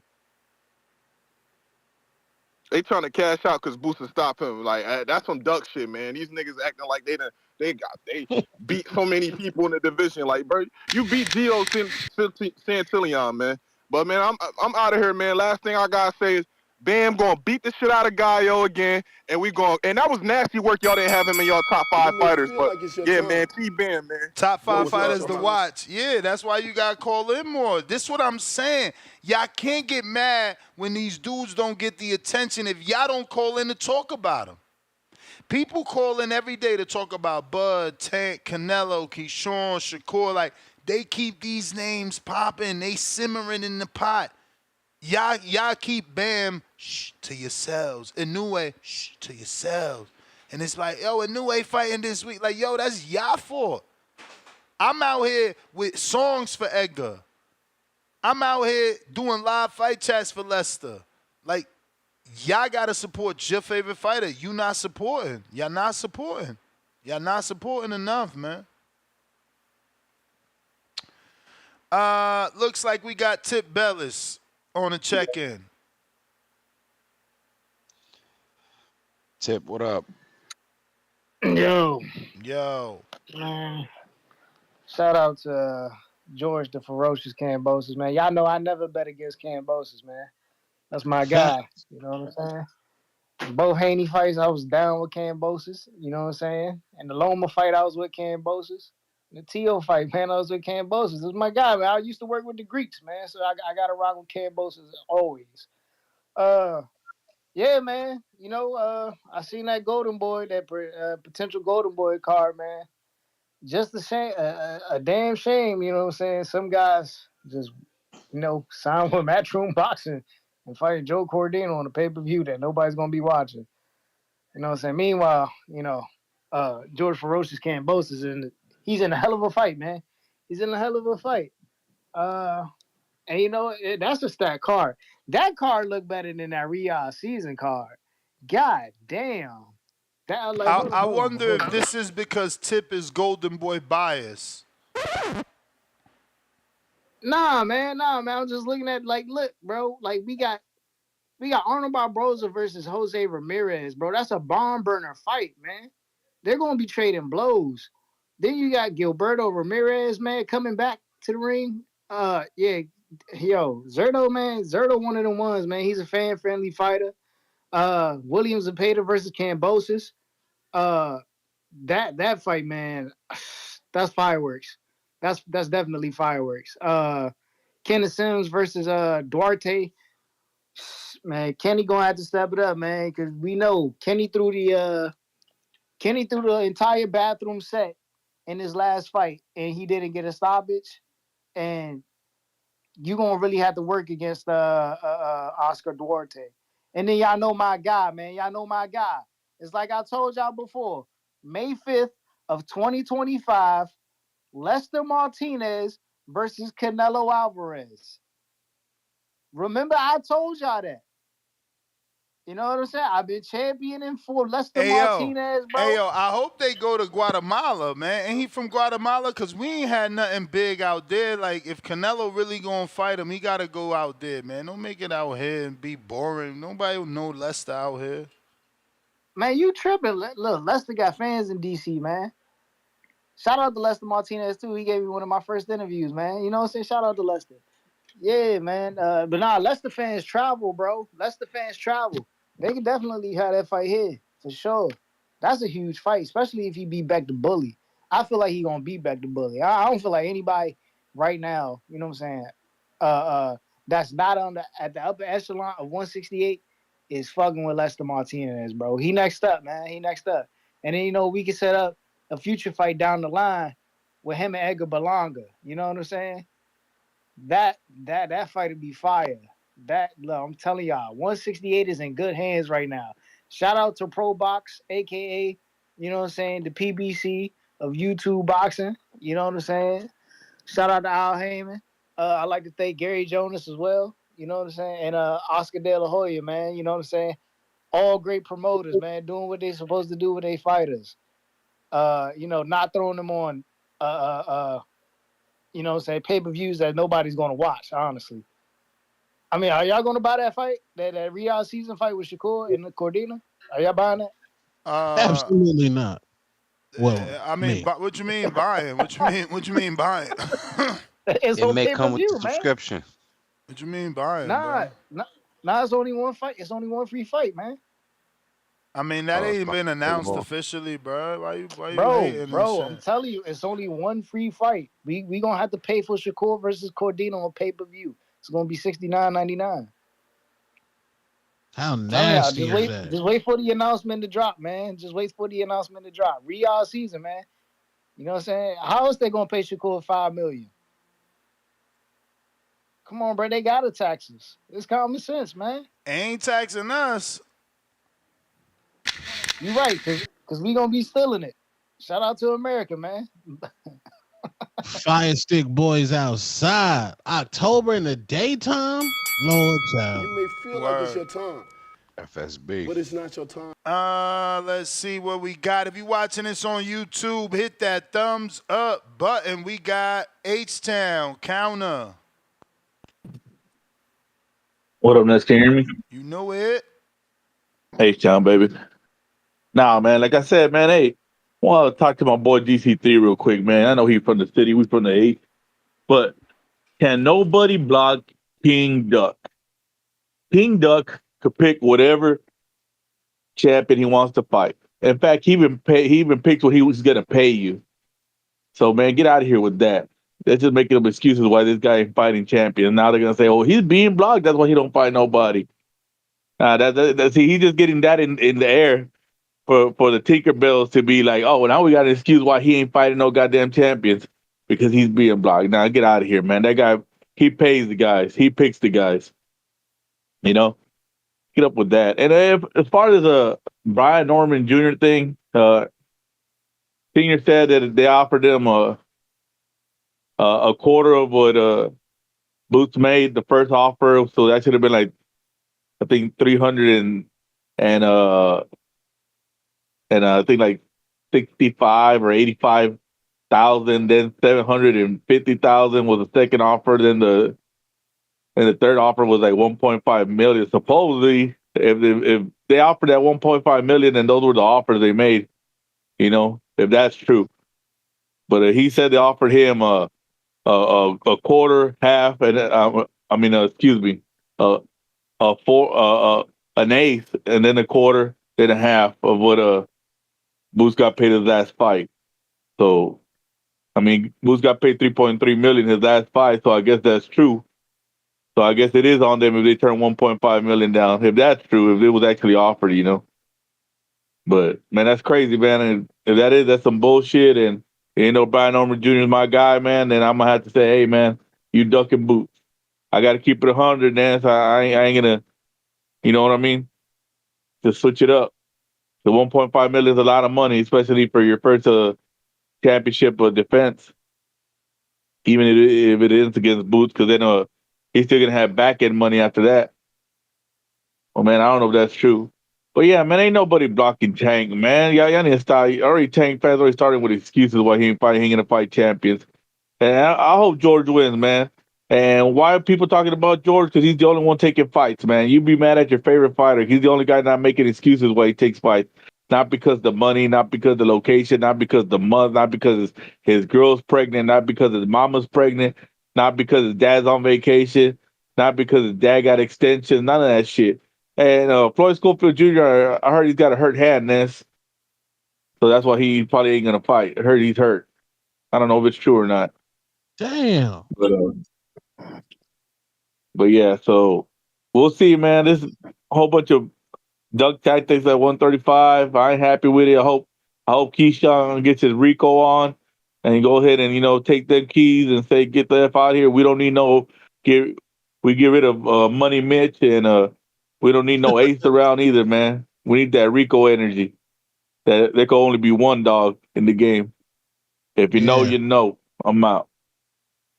Yeah, somebody make that meme. But Ness, does this tell you that Shakur and Williams Zepeda had this plan the whole time, and Shakur had no intentions of fighting Gervonta Tank Davis?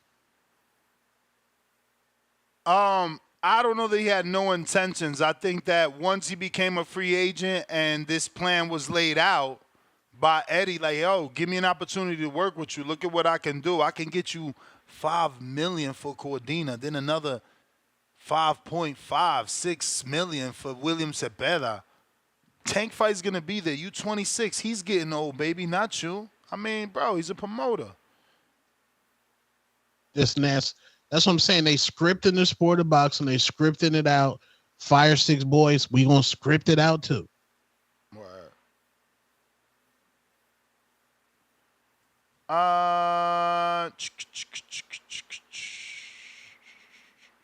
Who is next? I got Drew with the counter.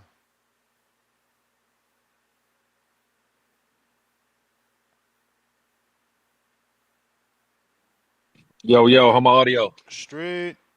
Yo, Two-Tone, my man. You in there, Nah, he dipped out. Yeah, he dipped out. out here fucking pulling up on Jenny Sack type women, man. Leave them big girls alone, come on, man. Yeah, Jenny you know better. Yeah, she got people bodied out there. Who's floating this rumor nest that Tank is getting blocked at 35? Who's floating this nonsense? That was a caller that called in DC3. Oh, DC3. He see the play, Tone. You remember Scarface, Tone? Who the big dog in Scarface? It ain't Tony. You know who it is, Tone. Was Manolo? Sosa, baby. Manolo died quick as hell. Sosa's the boss. And who in boxing got Sosa money? It ain't Al Heyman. Who's Sosa now, baby? Sheik. And who the plug? So I don't care if you're the A side. If you could be the A side all you want. If you're not the plug, you're not the plug. You know what I mean, baby? And they scripting it. I can see them scripting it. We're gonna do this. Eddie is the smooth talker that's talking to the fighters in their ear, whistling sweet nothings. And what did Sosa tell Tony when Tony wanted to go to war with him? What did he call him? You can say it, Tone. I don't know. Educate. What did he say? Remember when they argued? He's like, "Listen, you fucking monkey," and told Tony where he could go. Turkey out here making power moves, baby. You know. And I love it. You know, I wanted Kambosos for Abdullah Mason, but we're gonna get what we're gonna get. I don't care about them two beaners, Jose Ramirez and Arnold Barbosa. Tip Bayless talking all this nonsense like this is a golden boy card. It says Riyadh season, Tip Bayless. Get down with Turkey, man. Don't be mad that Turkey put on a card. And Shakur is going to do what Shakur do. I'm mad. No, I'm more mad, Ness. Brian Norman let me down, Ness. I watched the interview, man. How you mad that – how you turning down 1.5? How you turning down over 1,000% more than your last fight? It's not like you're gonna get $1 million from Top Rank being on Keyshawn's undercard. What's up with these champions being undercard fighters? You see what David Benavidez started, Tone? You see this? I don't like that, bro. Champions being undercard fighters to non-champions. What's going on, Tone? This is nasty work. This is ugly. This is disgusting. This is the highest level of must. This is extreme J. Reed energy, Tone. Yeah. But man, Brian Norman, I'm mad at. This is not Atlanta behavior. This is not ATL behavior. Man, you can't. How's he gonna get respect walking into Follies in Magic City, Tone? With this type of must. Trying to get some Come wings.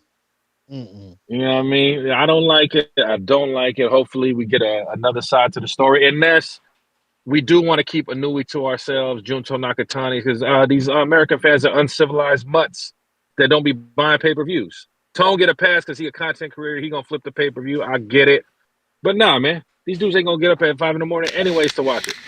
So, you know, they're not aficionados, baby. But that's my call, man. It's nasty out here, man. All right. You may feel like it's your time.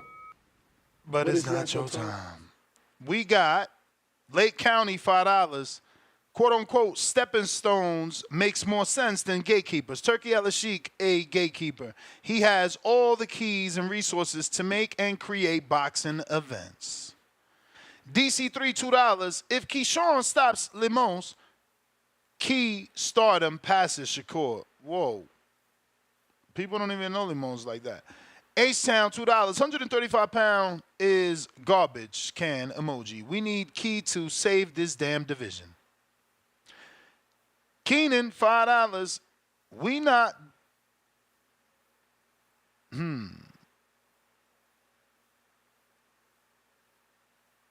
Why? Oh, I guess they don't let you write that. He's saying we not pissed off at Zepeda for having all these options and not fighting for a title. Virgil 2.0, dudes pussyfooting like crazy, and we blaming quote unquote dates. Eyebrow, the rock eyebrow emoji. We are being joined by Dr. Slive. This is the father. Uh-oh, he's on the road, though.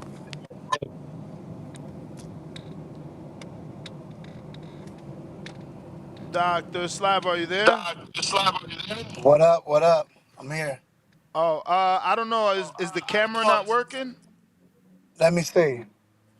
Kind of new to this. Let me see how I turn it on. All right. Camera, front camera. Yeah. Let me see. Is it on? Not yet. Yeah. Let me see. Microphone, iPhone microphone, front camera. Yeah. You I don't see know why me? it's not coming on. I see you. Maybe jump out, jump back in, see if it'll work. I don't know. Okay. All right. So we're going to be joined by Dr. Slive Van, Dr. Van Slive. That is the father of Ashton Slive. Yeah, man, they in the 35-pound division. I want to see what's shaking, see if they've gotten any phone calls and what's going on with Ashton. You know, when's he coming back? I know, obviously, that fight just took place. I need to Google that, right? Because that was not too long ago. That happened. Ooh, damn, it's only been a month and 9 days. Every day is Friday. Hey, there it goes. How are you, brother? There we go. There we go. What up? What up? Well, thank you first and foremost for coming on the show. I know we've been trying to get this done for a while, and glad to have you on. Today, there's been a lot of news breaking in the 135-pound division. Seems like, let me just get all these facts straight. Seems like Dennis Berinchyk will be taking on Mark Chamberlain. and he is the number 5, taking on the number 4 in the Ring magazine at 135. And then you have George Kambosos taking on William Zepeda, the number 3. Shakur is fighting Joe Cordina, who isn't in the top 10 ring, but he's the number 13 in the WBC. You got Keyshawn Davis fighting Gustavo Lemos, coming off that great fight with Richardson Hitchens at 140. Previously had fought at 135. And Tank hasn't announced an opponent. Floyd Schofield hasn't announced anything.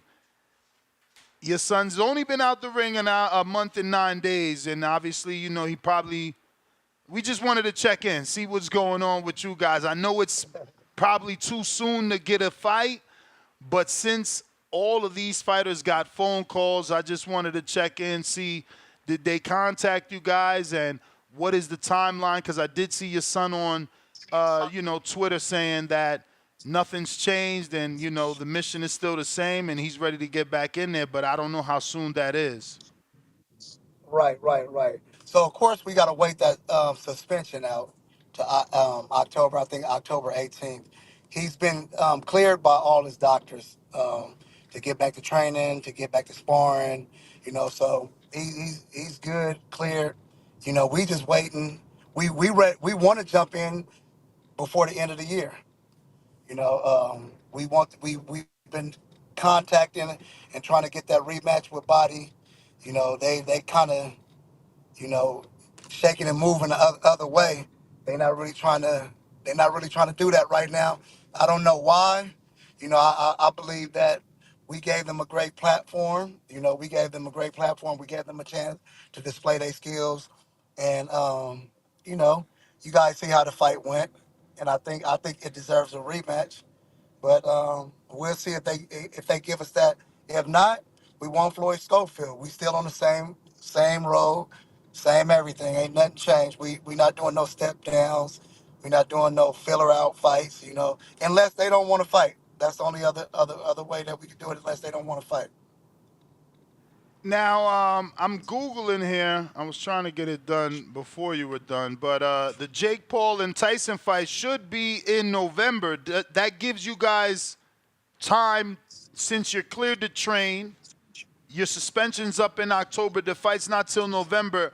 Are you looking for an opponent to still be on the Netflix card with Jake and Tyson?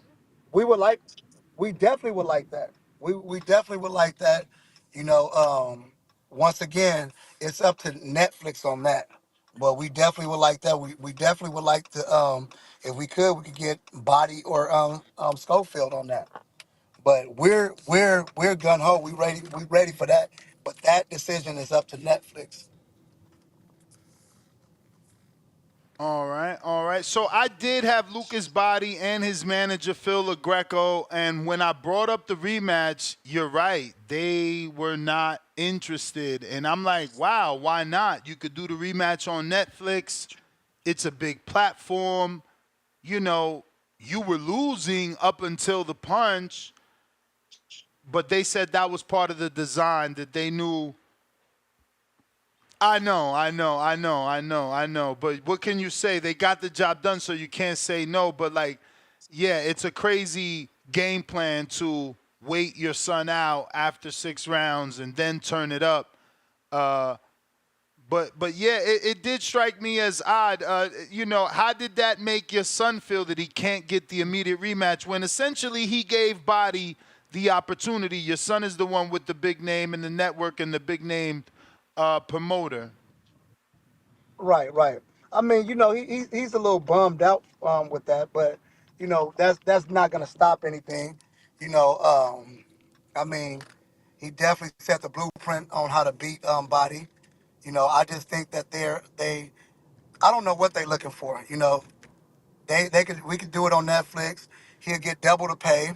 You know, and if it was that easy, if that was their setup to do it, it'll be easy for them to do it again then for the second time. It'll be that much easier, you know. But you know what it is, and everybody else know what it is. That wasn't by design, you know. he got one in there. You know, he got one in there, and that's what happened. I mean, it wasn't by design. Um, you know, that's all I got to say about that. I mean, if it was by design, do it again. If you could do it once, do it twice for even more money. You know, Hey, on a hey, bigger hey, coach. platform. Hey, coach. Shoot on the superstar here. Does things like that like kind of like haunt you? Like your son was dominating the fight, beating Lucas, pillar to post. Then within a millisecond, things change. Now the knockout's viral. It's getting played. Ryan Garcia's trolling. Do stuff like that like haunt you? Like, dang, I wish I can get that one back. No, I mean it's boxing. I mean it happens. You know, I mean if we was to do, oh shit. Hello. We hear you, but we don't see you anymore. Okay. You're back. Okay. You're back. Am I back? Okay. Yes. Okay. Yeah, it's boxing. Things happen. You know, like we got to accept our wins with our losses. You know, I mean you know it happened to us. We done did it to plenty of people. It's all good. You know, I mean you can't cry over milk. I definitely like for him to give the rematch. I would think it would be no reason for a rematch if he was whooping H2O ass and then ended up finishing. I think it would be no reason for a rematch. We'll have to go back to the drawing board and figure out what was going on. But being that H2O was whooping him every second of every round, and you know, and slipped up. I mean, come on, you know. But no, it definitely doesn't hunt us. I mean, we want the rematch. If he don't want to give it to us, we'll move on. You know, we'll move on. We're gonna keep the mission going. And at the end of the day, you know, the next person he faced, whether it's Keyshawn, whether whoever it is at the top, is gonna flush him. You seen how H2O was doing him. They're gonna do him just the same way, and they're gonna be careful of not getting caught. And they're gonna flush him out. What would you say that? Because I'm sure you and your son have watched it back. What was the mistake made? Was it something Well, I that mean, you it was can't pinpoint because he just got caught in between punches? Because it wasn't one punch. no, Like no. that's what Body likes to say that. Oh, they're trying to say it's a lucky punch. I hit him with 3 punches. That's not luck. Ma'am, listen. I'm gonna keep it real with you. First and foremost, he said it was luck. He said, and I'm gonna look up the video because I think we was recorded in the locker room. He said it was luck. His his words from his trainer was, "We couldn't stop an ass whooping. We couldn't stop an ass whooping. We just had a moment. You could have stopped the moment." This is the words from his trainer. So I mean, you see his reaction. It was luck. Of course, I mean, it was 3 punches. You know, it was 3 punches. I mean, he was out second. Of course, he snuck the in there. But we definitely know what led to that. I mean, it was a couple things. I mean, the simple mistake of Ashton not staying covered and wanting to, you know, excite the crowd and finish him off by throwing the uppercut, trying to catch him, you know, while he was punching. That was his first mistake. I mean, that was his mistake in the fight. But it was mistakes led to that, you know, that we know that you know, we definitely fixed outside the ring. For sure. I got a few questions, I think, from the people. I put out a post here for anybody that wanted to ask you any questions.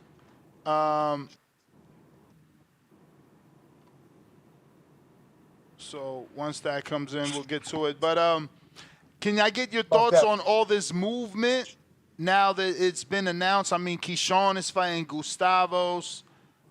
You got Shakur taking on Cordina. Zepeda, instead of fighting Shakur, is fighting, you know, George Kambosos. What do you think of the 135-pound division?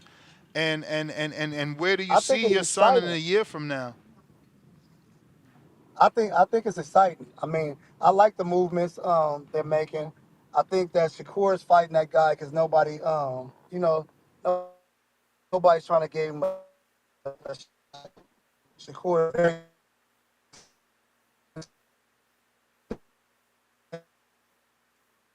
and you know, they scared to give him a shot, you know. But Keyshawn, I would like to see that fight. That's a good fight. Um, also, Zepeda and George Kambosos. I think Zepeda wins that fight. But as to your question, within a year from now, of course, we got to get back in the ring. We definitely want to avenge that loss. You know, like every champion does, great champion does. But if not, we want to move forward, and we're gonna keep stepping forward. So within a year, we got to prove ourselves again. And we got to keep on stepping up. You know, within a year, we should be right back in the mix with everybody. Fight one of them guys that you just mentioned. So, but we just got to get back on that horse as soon as you know somebody accept the fight. I got Ruin a 504 that says, "Will Ashton get back in the ring before the year is out?" That is what we're pushing to do. We clear on everything. The doctor's releasing, so that's our plan. That is the plan. All right. Well, I think that is all the questions. Like I said, I just wanted to get a check-in. I know, you know, people normally turn their backs on fighters when they lose, not us, man. We wanted to make sure everything is good with you and your son, and hopefully we can get you guys back in the ring, especially with all the movement today. I just wanted to know if anybody potentially reached out to ask about it, because it's a big Golden Boy card. I don't know if you know. It's like Zuldo versus Chris Billingsmith. You got Jose Ramirez versus Arnold Barboza. You got Oscar Duarte versus Kenny Sims. Then you got Zepeda versus George Kambosos. No, it's your whole stable. So I'm like, damn, maybe they called him and he couldn't fight. That's why I called you. No, we haven't got a call. Or maybe because I heard people say, "Oh, he's gonna be out for 6 months. He's gonna be out for this." Maybe they listened to the rumors and they didn't call, but no, we haven't got a call. We waiting. We here. I'm glad. Give me the platform because we're waiting. You know, so everybody that you know looking to call or guessing, yeah, he's ready to get back in there. All right, well, how do I pronounce it? My producers tell me it's Silv. Damn. And he said it. Yeah, he said, bro, you killing his name. It's like Silver without the R. And I'm like, okay, let me find out. Right. Mr. Silv, thank you for coming on the show. Do apologize. No, it's all good. Appreciate you. Definitely. I'll get H2O on here for you guys. Thank you. We love probably it. later on this week so we can hear from the horse's mouth. All right. All right. Thank you, guys. Thank you. There you have it, ladies and gentlemen. Dr. Silv. Crazy. While I'm conducting that interview, Floyd Schofield and his dad hit me up like, "Yo, send a link." I ain't even know. That's why I be needing the producer on point, man. It's difficult. Yeah. Let's go. Papa Schofield.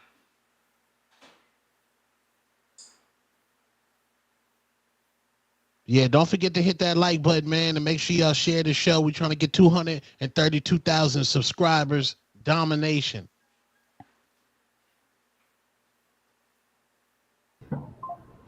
What's up, fellas? I was literally just typing apology, letting you know that I was in the middle of an interview with Dr. Van Silv, and that's why I didn't respond. But thank you guys for still having the time to jump on. Like I contacted him. I just wanted to call you. There's this gigantic Golden Boy card just announced, and I don't see no Schofield. So I'm wondering what's going on, because they got Zuldo taking on Billingsmith, Barboza taking on Ramirez, Sims taking on Duarte, Zepeda taking on Kambosos. Like that's almost everybody on Golden Boy except Floyd Schofield. So thank you guys for coming on. Can you give us an update? Yeah, we still fight in November. We still fight on the Mike Tyson card. Y'all remember we signed the contract?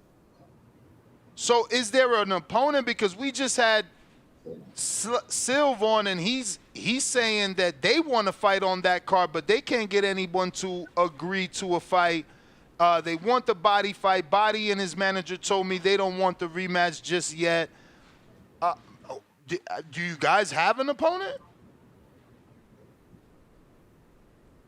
That's on Ashton's side. They got to provide us the opponent. If they don't want Ashton to fight, we don't know what's going on that end. But all we know is we on that card, and it's on them to put the opponent in the ring with us. Do you have a date?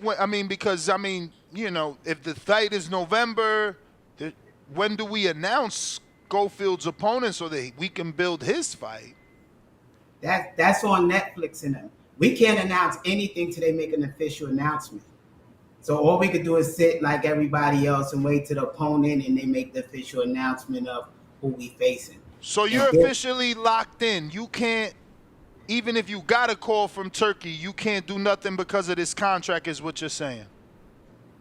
I believe, I wouldn't be surprised if Turkey gonna be down with it. But yeah, we can't do anything until Netflix and Jake Paul and them do whatever they gotta do, because we got a contract with them already. And to be clear, you didn't receive a call from Golden Boy or Turkey about this big Golden Boy card. They told us that we still had Netflix, and they said that was a big card, that we gonna fight somebody good. So they felt that was the important route for us to go bring that Netflix fan base back to the zone, I guess. All right. Well, damn. So has it been difficult, I guess, for the two of you, that not being able to know exactly what's next or on the table? Not really. We stay in the gym. We staying ready. So, once we get a call, whether it's from Turkey or Netflix, we ready either way. So. And as the trainer, how's that work for you? How do you, you don't know who you're preparing for. So how do you put a game plan together for the unknown? Because if I say it, it's gonna sound cocky, but it don't matter who they put him in the ring with. Because he know all 5 styles, so we just gonna adapt. Every style got a counter style. So it's just the basics of boxing. So it don't matter who they put in there. Man, and again, you don't have a timeline on, there's nothing in the contract that state they got to give you an opponent by a certain date, or if not, you can do your own thing, or the money's that good, you just rather wait and let them sort it out. I leave that to Eric Gomez and Oscar. They're going to make sure that we have an opponent within time to strategically plan. But I leave that to them to make sure I have that opponent in time, because we 11 weeks out. So, they still got time. Now, I know you just said it, but I don't know if that changes anything based on the opponent. Now, you said you're in contract. You couldn't do nothing if Turkey called, but Shakur is no longer available. His team received a call from Tank. Are you guys strategically waiting to be available in case Tank needs an opponent, or this has nothing to do with Gervonta Davis and everything to do with you guys and Netflix and Jake Paul? From what we hear, Tank is moving up to 140 to go get a belt at 140. So if he do that, we're gonna get an interim title where we gotta fight. Is Zepeda going over to another belt? So we will fight somebody for an interim title. Oh, I got a question though. But first we gotta finish the Netflix. Y'all said who's Zepeda fighting? George Kambosos. Ferocious. He lost to Berinchyk. So you're not fighting the title? Yeah, they find non-title. Dennis Berinchyk, WBO champ. He's fighting, his title's on the line versus Mark Chamberlain. Shakur's title's on the line versus Cordina. So Zepeda might be taking the route to Tank. If he just taking a little tune-up instead of taking. I don't think so. He had 3 straight southpaw fights. Now you're gonna fight George. That's a orthodox fighter. If you really wanted Tank or Shakur, you would have been doing it now, because you took 3 straight southpaws to prepare for them. I mean, but you're the trainer. Does it matter? Does it matter? It might not be Tech. It might be somebody else. But it seemed like that's a tune-up to get him ready for somebody. So I don't know what Zepeda team doing. Now, what do you know of Chan Thonson? Because he's number 3. So in your scenario where Tank moves up and you fight for an interim, you may end up fighting the number 3. Who do you know him? Have you watched him? No, I ain't gonna lie. Yeah, me neither. Me neither. I'm gonna look tonight, well, right after this, see who that is. But if I can't get an opponent, why not? If he's number 3, so. Hopefully they overlook him and give you De Los Santos, who's the number 4. That's who I want.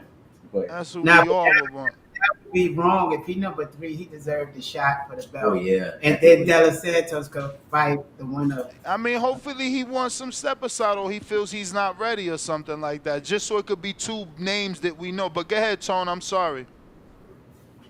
No, I was saying Papa Schofield and Floyd.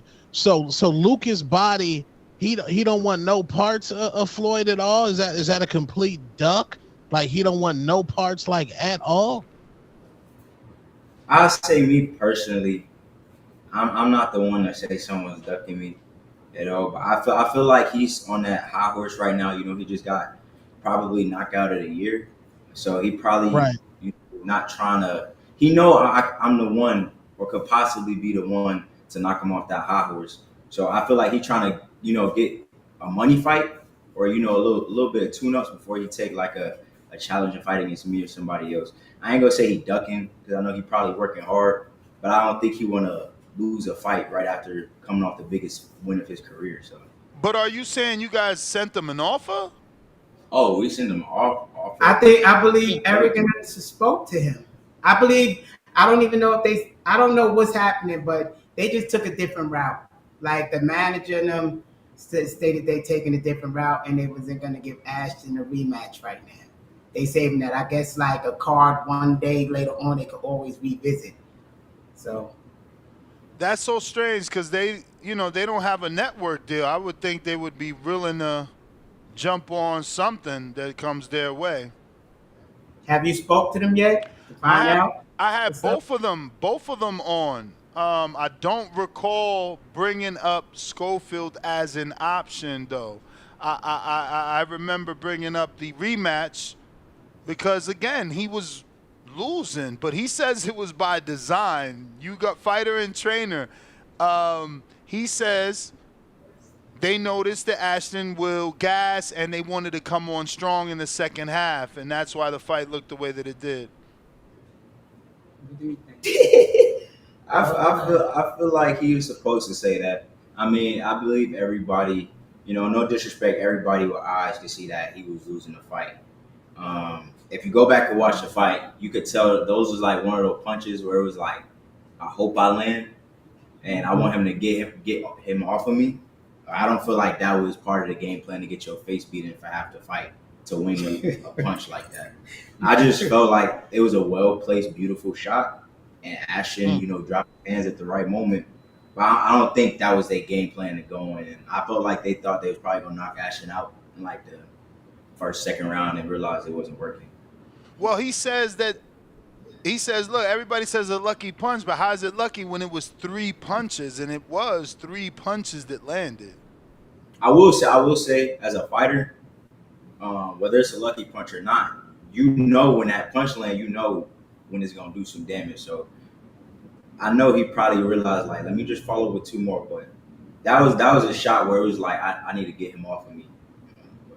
That was a lucky punch, but it was a lucky punch made by Ashton mistake. From a trainer standpoint, Ashton was off balance. He fell in too close to the man. The man just threw a wild punch, but Ashton came forward with his chin up because Ashton fight with his chin up in the air, and he just got caught. He got clipped. He got comfortable. He was winning the fight comfortable. His chin went up. His hands went down, and he made a mistake. And I think Ashton is going to get better from that mistake.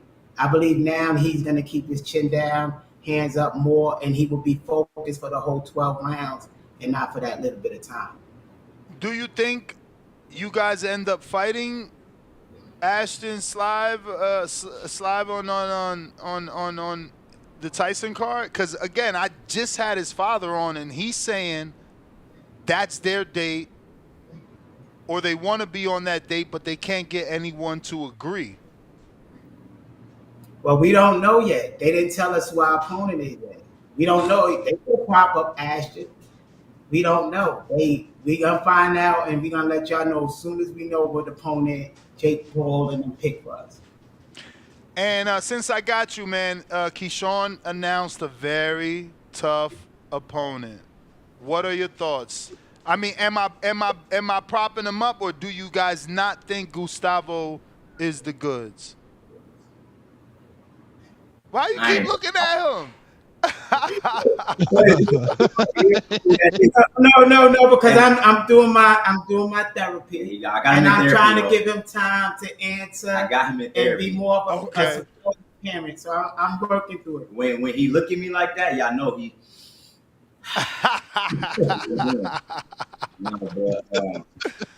Give me the last name, because I don't know who. Lemos, the dude did for Richardson Hitchens at 140. Richardson Hitchens' last fight. He's coming back down to 135. Oh, okay. I don't know who he is, but I heard that people were saying that Richardson lost that fight though. But I didn't watch the fight. It was certainly a tough fight. I feel like if it was a tough fight for Hitchens, and Hitchens, is nice and he's long, it might be a challenge for Keyshawn. Hopefully, Keyshawn can come out on top. And do you think Berinchyk beats Mark Chamberlain? Chamberlain's been on a bit of a tear. He's a Frank Warren fighter from the UK, but he's been getting some wins. He's number 9 in the Ring magazine. You guys are not in the Ring magazine top 10.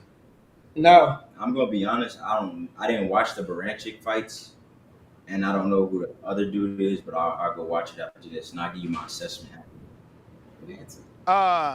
How do you feel about that? That this guy? How you feel about Mark Chamberlain being in the top 10 of the Ring and not you guys?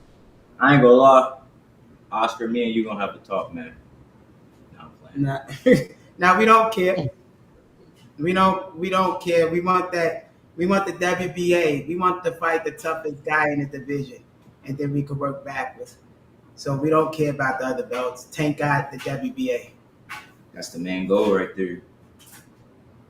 How do you think Shakur does? He's coming back in October after the July fight, defending the WBC versus former champ Joe Cordina. Cordina is moving up in weight from 130 to 135, and he is coming off of a knockout loss.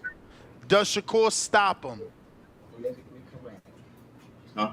Politically correct. All right, you want me to give my nice answer? He said politically correct. What's going on? Let that man say what he want to say. I'm going to say what I was going to say. I just feel like, me personally, just speaking as a boxing fan, I'm not in the boxing mode right now. I don't want to, because Cordina 130, right? Don't do that. No, Cordina 130. I mean, I wanted to see. He is. Or Zepeda. I just feel like as a boxing fan, I won't want to see that. But who knows? Maybe this is a tune-up for Shakur. Maybe this is light. Maybe he fighting Lomachenko next. Who knows? But they're saying. I'm sorry. You think it's a good move? I say it's a good move for the person that paid all that damn money. They gotta boost him up, have him have a good knockout to promote a Tank fight or somebody. So they need him to knock out somebody. So I say from a promoter standpoint, that's a great move. Makes sense. Yeah, they gotta announce him. Yeah, they're trying to build Zepeda Shakur. They're saying if both win, Zepeda Shakur happens in February. Yeah, that's what they built in a big fight. So I can understand that. They're also saying if Keyshawn beats Lemos and Berinchyk beats Mark Chamberlain, they will meet for the WBO. That's fair. That's fair. That's fair. It's gonna become my belt soon, but that's fair. Well, once again, we just wanted to, touch base, see if they contacted you guys, being as though that you're in this division, and about 6 to 8 fighters have gotten contracts. We just wanted to see what was shaking. Hold on, I'll give y'all a little bit of clickbait. We did contact Ashton and them. I noticed you just had the dad up there, and we offered them to fight. We told them we want to fight November 15th. Oh, we got the messages too. And I got receipts to show it. They said they would check with their side and see. So I called them on the phone and sent messages saying, yo, let Ashton, we had that fight if you really want to have that fight, if they won't give you a rematch. So we did offer it to Ashton. Wow. And Body called us out and Body ran. Yeah, I ain't gonna lie. He called us out. He done got on the thing, talk about, Schofield is next. We've been on there with him. And they both agreed to next. And then he went back to Canada and changed his number. Yeah, his manager hasn't answered 3 texts. I've been trying to get an answer. The minute you said that, I've been trying to get a response because, I just had him on. But, this is how things work. Hopefully something does shake out. I want to thank you guys for always being available. Please give out your social media. I know it's just one. Kid_Austin1 on my Instagram. Let me see. I got Facebook too. I don't really use that. It's for y'all older folks out there. You pointing next? No, I wasn't pointing next. No. Pop Schofield. Pop Schofield, you've been going viral, my brother. Don't let them deter you from being the marketing man that you are, because most of these other boxers ain't entertaining like that. You add to Floyd. Don't let these niggas tell you need to go to therapy. Cook these niggas, man. That's what you do. That's why I love you. Chaos. I just had Danny Garcia on yesterday, and we were talking about that. The fact that Angel was one of the first vocal dads, and that kind of opened the doors for everybody else. Then you got the T.O.s and the Bills and yourself. Even Michael Williams Sr., his son just still working. But yeah, you shouldn't stop, man. I mean, look at Porter. He needed Ken, and now look at Sean. He's a broadcaster. He can commentate on every network. Wait, Nez, you think you funny? Why was that the first example? Because your dad talks for you, and eventually you gonna be just as good as Porter is what I'm saying. It just takes time. Like Danny Garcia was like that too. Y'all fighters. Sometimes y'all just want to fight. And we as fans, we don't like that, but the fathers are understanding that, and that's why they taking over. That's why the Angels, the T.O.s, the Floyd Seniors are evolving, because some fighters they not the talkers. They don't have to be. You just show it in the ring. You get it, man. You get it. But I appreciate y'all, man. Thank you for coming on to the next one. All right. Thank you. All right. There you have it, ladies and gentlemen. The Floyd Schofields. Just trying to get to the bottom of all these fights at 135. So much got mixed up, and some of these guys didn't get phone calls. Hopefully Schofield and Slive can fight each other. I don't know that I would take that fight if I'm Slive, though. But again, he was winning that fight with Body. He just might want to prove something. I don't know. You got to take that fight, bro. Was Schofield really off a knockout loss? Yes, we can't. We got to break the algorithm of you take that one loss, now you back. No, continue your journey. Jake Paul there, Netflix there. We still gonna watch it.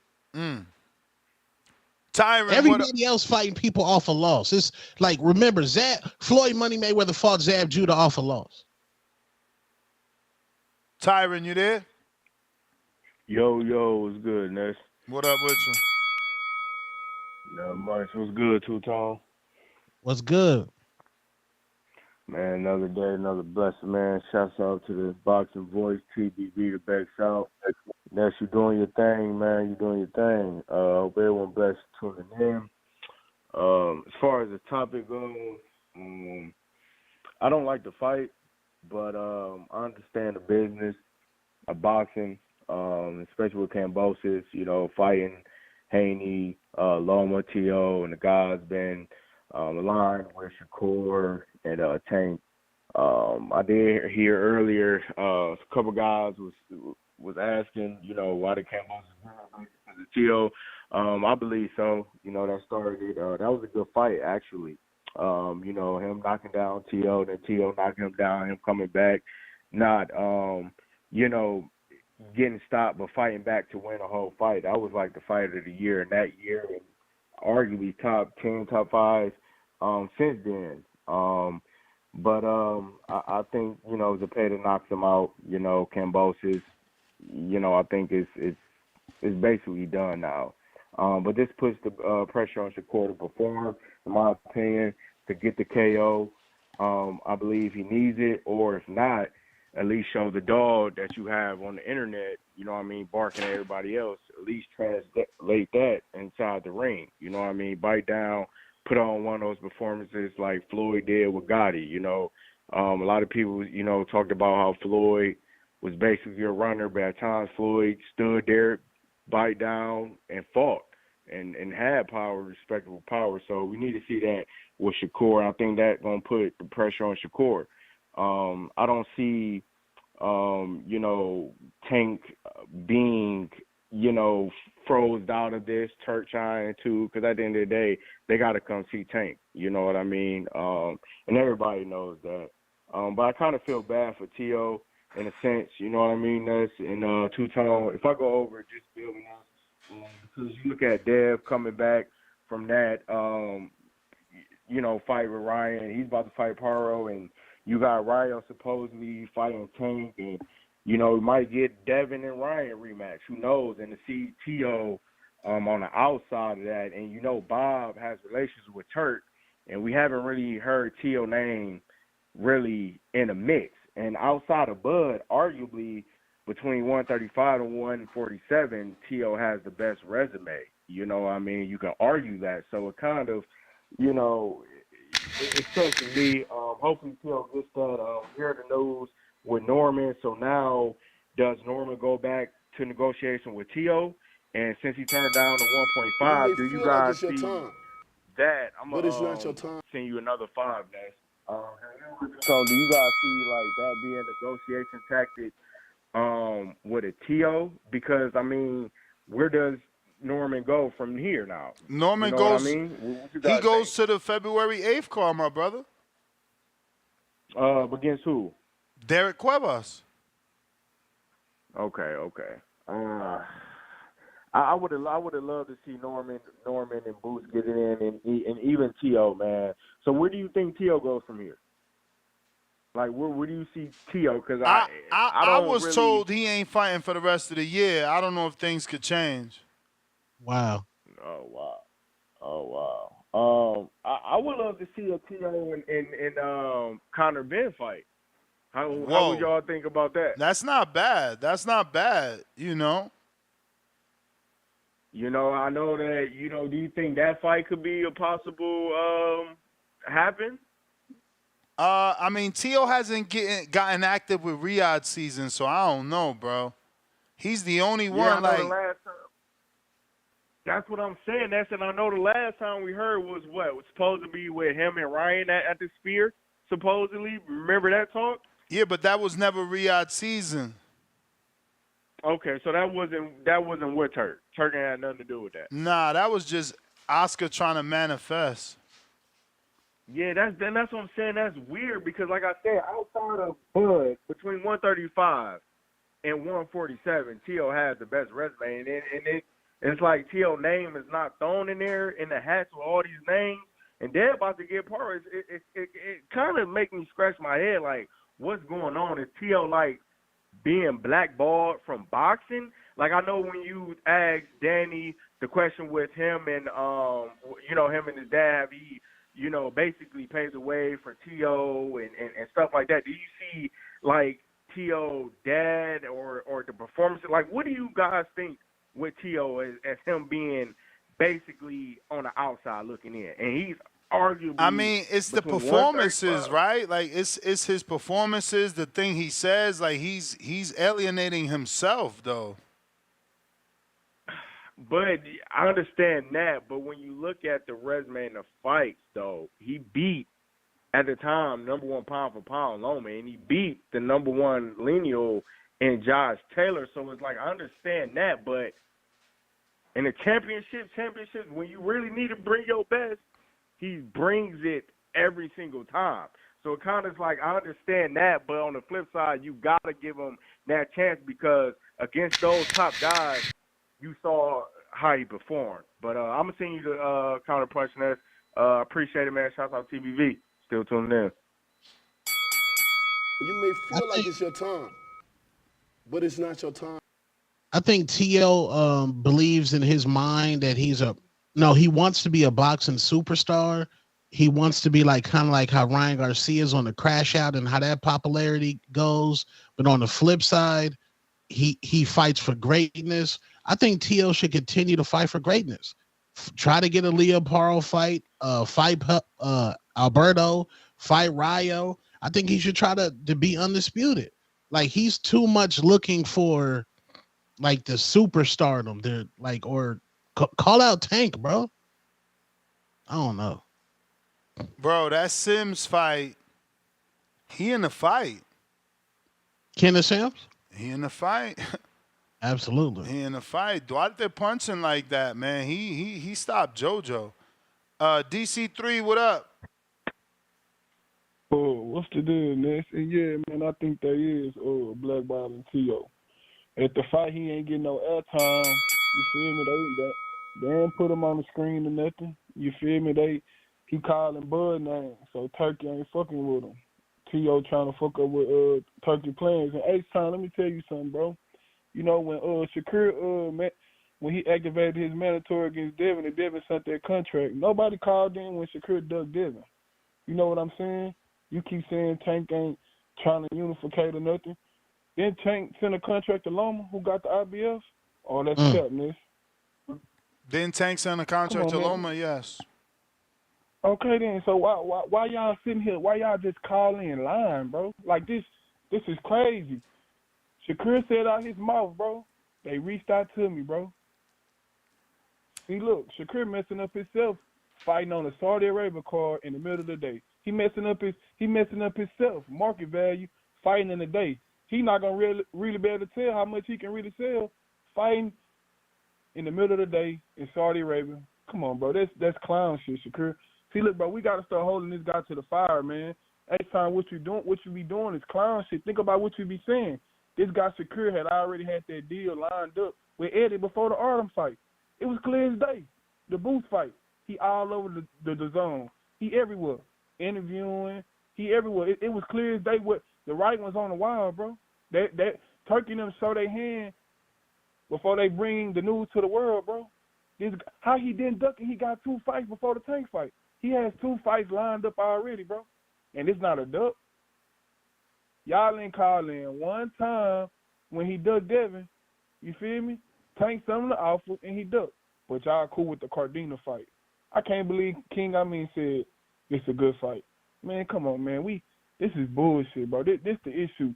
How you gonna blame Tank for somebody fighting a 130-pounder, giving a 130-pounder that came in that's coming in off a knockout to fight to do with the WBC? Come on, bro. We gotta stop this narrative you be running H-Time. This hating shit. You keep calling in. I'm gonna send this clip I got of you calling in these other channels, shitting on Tank. Come on, man. We gotta stop this, man. God damn, they got receipts. According to Boxing Kingdom, he's got some quote, but he says it's from George, but it's not George saying it. It's just a video of George shadowboxing. But let me screen share and read this quote because I don't want anyone saying this is me. According to Boxing Kingdom, and obviously since we're reporting, people are tagging me on this video, and it says, statement from George Kambosos on future plans. And I quote, I have a lot of options. My team are negotiating a lot of great fights for me. All I know is my next fight will be at 140. I've been at 135. But it's not your time. I've been at 135 since 16 years old, and I won every belt. It's time for a new challenge. Yeah, he barely can make 135. No, that sounds legit, but is it? You know, is it? Because this is a Turkey Al Sheikh big money fight. Is he really not going to take the bread? And that could be the case. Who knows? But looks like we got DC3 $2. Think about it, Ness. It's weird. You know I'm right. I actually don't agree, bro. I don't think they blocking Tank, but we got Lake County with another 2. I'm in favor of freezing Tank out, to be honest. Good for boxing. Whoa, 7 thumbs up. Y'all terrible. DC3 $2. Oscar got the Schofields in timeout. Talk too much. Clown emoji, rolling on the floor emoji. Lake County, $2 more. Norman Jr. won his belt in blood. Boots was emailed. Damn, 10 thumbs up on that. Yoko, $2. Never bet against George. You must be broke by now. Laughing out loud. RRT Boxing with Mr. A, $5. Zuldo versus Chris Billingsmith, I think is a sleeper fight. Hashtag Hardin with 3 faces and clouds of Hardin smoke. Speaking of, I got to stop at Hardin and get me some gummies. DC3, we got to that. Lake County, $2. H-Town, spit the Jolly Rancher out before you call.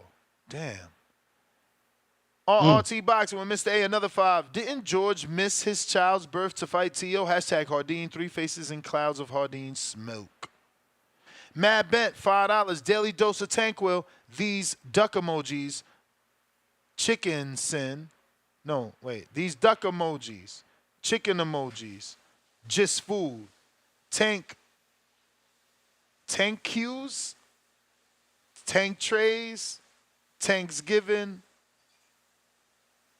Tank maybe flourished. he meant tank cuisine. Tank trays, tank giving, coming though. Stay hungry, boxing fans. H-Town, $2 more. Tank Davis and Tinkerbell live for no unifications. I don't know. That's a hard night for somebody to fight Floyd Schofield. I can see why people are not trying to fight him. That man's a hard night. You definitely in the ice bath after that night. Sean Porter 2.0. Not a bad analogy. There we got Lids Low, Decatur, Georgia, $2. Salute to Schofield seniors for going to therapy, for sure. Mad Bet, $105. Second dose of Daily Tankwell. All these fights at 135 look like the food fighting. Food fight. Tank cooks them all. Tank cuisine. Tank trays. Okay. We got Khaled. What up? Yo, Ness, how you doing? Two-tone, what's good? Straight. What's cracking? Bet. What's good? Hey, yo, real quick. First on that Golden Boy joint, that boy sound fire. That Golden Boy sound fire. Kenneth Sims, a man from a Chicago brethren that's only 30 minutes from me. He in a real fight. Oscar punching. Williams Zepeda, I don't really mind that Kambosos joint. That's just a tune-up joint, and they probably about to cash out Kambosos. He probably about to go ahead and rock out. So I got him stopping Kambosos. Hopefully Mr. Stevenson can stop his opponent. That's going to build that up a little bit more. And then Keyshawn in a tough fight with Gustavo. Like that was a tough fight for Richardson Hitchens. Granted, he got to come down and wait, but I think he a natural 35 guy. So that's gonna be a tough fight if he can get that victory. Then if he can get the victory, and if he get the title shot, that's not necessarily an easy fight either. You know what I'm saying? Just because of the guy movement, got to be able to cut the ring off. You know what I'm saying? But let's just go to like Keyshawn get both the victories. You know what I'm saying? That's gonna be another guy that's at 135, like a solid name, a solid tank opponent. You know, he gonna duck his homeboy, so that's cool. You know what I'm saying? We ain't gonna fault him for that. We are gonna fault him for that, but we're not gonna fault him for that. You know what I'm saying? So 135 is shaking up, bro. It's some solid work being taking place. I'm gonna definitely tune into that Golden Boy card. I'm excited for that. Hey, Zordo, that's the cruiserweight buddy, Zordo. Correct. Hey yo, like the cruiserweights be kind of thumping a little bit. Like the cruiserweights is just like the cruiserweights, and we won't be trying to jack it, but like the cruiserweights be having some thumpers down there, man. I'm be locked in on that cruiserweight, bro. So yeah, bro, we good. 135, solid. Everybody got a tough fight. I saw that Brian Norman. Well, I gotta listen to the Eddie Hearn interview to kind of hear what happened. But I'm not mad at him not taking 1.5, bro. Shit, nigga. Hey, look, I'm about to get in the ring with James Jerron Booth Ennis, bro. If I lose this fight, who knows what'll happen? You know what I'm saying? Who knows what'll happen? I gotta be well paid for this. This is the title shot. I gotta be paid. I gotta set my family up. Who knows what happens after this fight? 1.5 might not be enough for me. I understand it's a big payday, but I might need just a little bit more. Damn, she fine. I might need just a little bit more. What So she yeah, look like, big bro? dog, that's my call, man. Hey, bro, she a nice little yellow thing with this fro, nice little pretty face. She deep in the 125er? field. 125er? She thick? What? She tall though. She probably nah, she ain't thick. She probably about like 140. 140 of her. She tall though. She about 5'8". Oh yeah, 145.8 isn't thick. Yeah. She ain't thick like that. She pretty though, but yeah, big dog, that's my call, bro. Thank y'all, man. Appreciate it. Appreciate you. Damn. It looks like we've come to an end. That is the last call. The last call for alcohol. If you're trying to jump on the show, now is the time to do it last minute. Tone, where can they find you? All platforms, Two-Tone the Superstar. Look out for that Dominique Valley exclusive interview with TBV coming soon. Tim Bosque, what up? Last minute.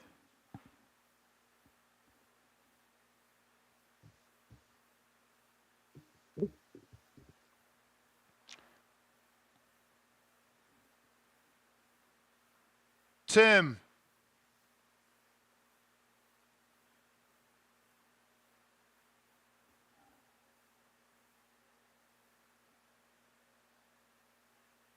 Tim Bosque, trying you again. Bosque.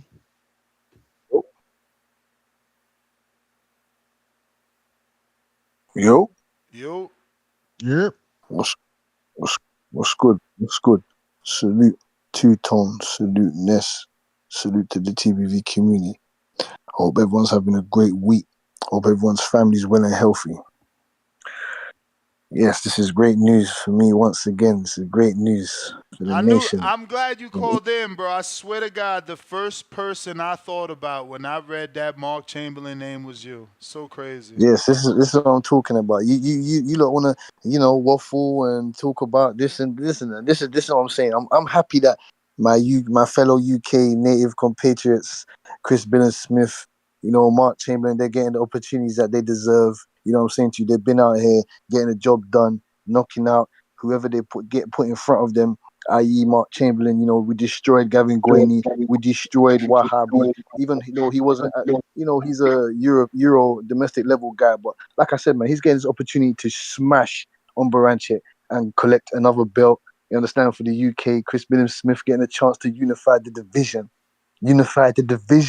against Zoldo. Like I said, now I'm a real boxing fan, so I'm not a fickle idiot. This is a tough fight. You understand? Zoldo, he looked impressive against Gulamarian in his last fight. You understand? So there's gonna be a tough fight. I want to know where, Tip Bayless. You think I didn't forget what you said at the beginning of this year? I got a G classification memory. I'm a real deal like Holyfield. You talking about the Mexicans, you go beat us up, man. The Mexicans. Yeah, this is another one that we might have in the books. You know what I'm saying to you? And this is a sturdy, strong bulldozer of an opponent at cruiserweight. Zoldo's been looking good at this weight. You understand? So I'm looking forward to that bout. What a card! Is this card official? Is this certified? No, not certified. This is a rumored card from Fernando Sabantini, but the Michael Coppinger already confirmed the Kambosos rumor. That's why the new little Kambosos thing about him saying 140, I don't know how true that is because it's not actually him saying 140. Well, please, like I said, you hit the nail around the head last time.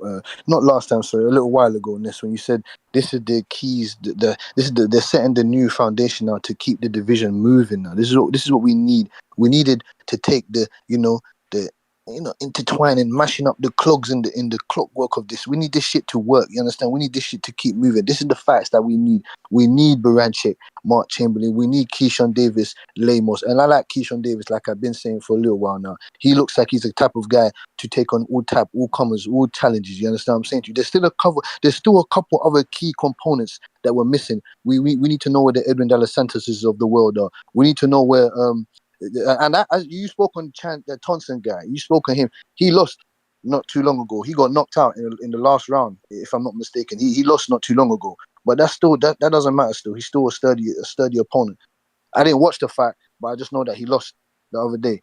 And we're looking for a couple more opponents. We see Lemos is stepping up there against Keyshawn Davis. That's going to be a great fight. We want to know where Abdullayev is as well. And Muratala, I don't know what's going on with him. They should have found him something. They should have found him a credible opponent. Maybe Floyd Schofield and Muratala, maybe them two can get on somehow or some way. You know what I'm saying to you? Nicholas Walters is a credible champion up there now. You know what I'm saying to you? We still need to see Frank Martin still up there as well. But I think he's moving to 140. But we need to see a couple players still up there trying to move the pins, and, you know what I'm saying, move the ball pins up there. Like I said, that's a great card. Arnold Barbosa, even though they robbed my fellow compatriot. They robbed him. They robbed Sean McComb in that fight. But him and Jose Ramirez, that's a fight that should have been happened a long while ago. So I'm happy to see that fight get made.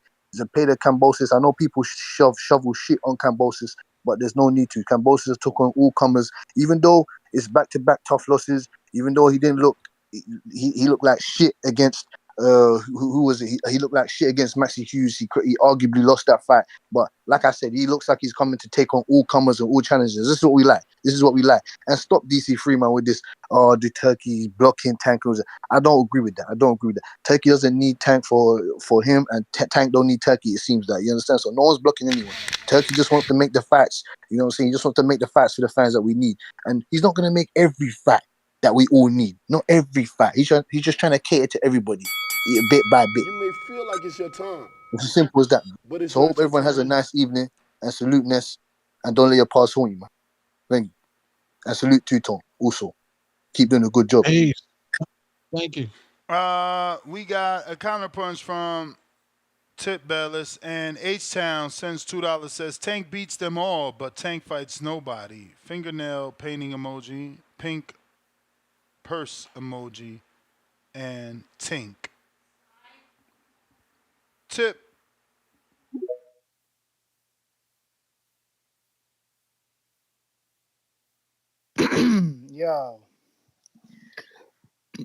Yo. We hear you. Can you hear me? Yes. Yeah, man.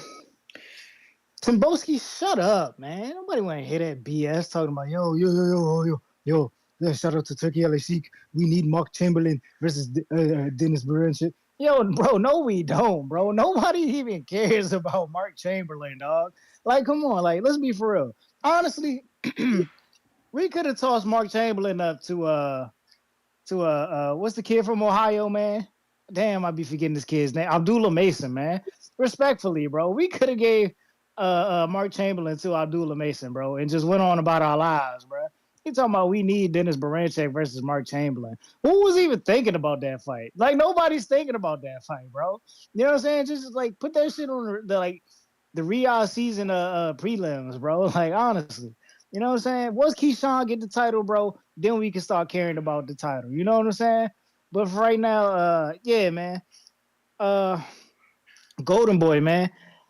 The only thing I do dislike about this whole thing is it's taking place in Saudi Arabia. Like, why are we taking a bunch of Mexican fighters overseas? Like, I keep saying this, man. Because it's world boxing, man. You a world champion. Sense. You ain't an American. It do make champion. It's called world championship boxing. You that don't make sense, man. That don't make sense. Them dudes ain't gonna grow in front of an audience fighting in Saudi, man. They ain't gonna do them no justice fighting in Saudi, bro. Come on, dog. Make the perfect sense. And then with the sense. possibility of them charging this pay-per-view, like, nah, bro, it don't work like that, man. You know what I'm saying? That's stupid. That's stupid. They taking all. I told y'all what they was gonna do, man. I told y'all this was gonna happen. I said they're gonna take all the fighters and they're gonna move them dudes over to Saudi Arabia and have them fighting in Saudi.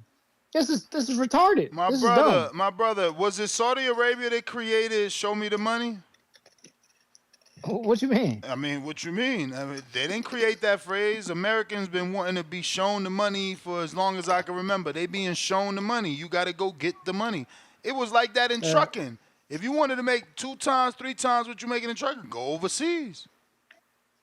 Hey, man. I'm just looking at it from a different perspective. I wouldn't take my fighters over to Saudi Arabia. Yeah, You know what I'm saying? If anything, you wouldn't be a good manager then, because if you don't want to take your fighters to the bag, I guess, right? if you don't want to Because take your fighters to the bag, you doing your fighters a disservice. it's not taking them to the bag. Man, it's where I'm placing my them. brother, It's they like, are it's like going. how they had that. They are world contenders and world champions fighting on the world stage for the most money they ever made. For Turkey Al-Sheikh and Oscar De La Hoya to have this fight in California rather than that BS Crawford fight that they had in California that they could have had in Riyadh. Like, come on, dog. All right, man, you're like a hater, bro. But that's your MO. That's what you like to do. Lids Low is on you. TBV, what happening, man? You already knew. So you right. Two-tone, you good, champ? We good. What's good with you out there?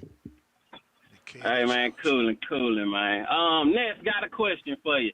Did this channel not blaze Shakur Stevenson when he did not take the Devin Haney 25%? I mean, we certainly covered that, yeah. And we were not happy Okay, that I he just want didn't to take make it. Oh, right, because some caller called in here saying that didn't nobody call in saying that. And Shakur is my number 2 favorite fighter. Even I called in and blazed him for not taking the 25%. But anyway, next, Two-Tone. You said not too long after the Schofields got off that we shouldn't throw, and then you say this all the time, but I'm just talking Two-Tone. You said we shouldn't throw away fighters after one loss, right? Right. Okay, how many losses Cordina got? 1.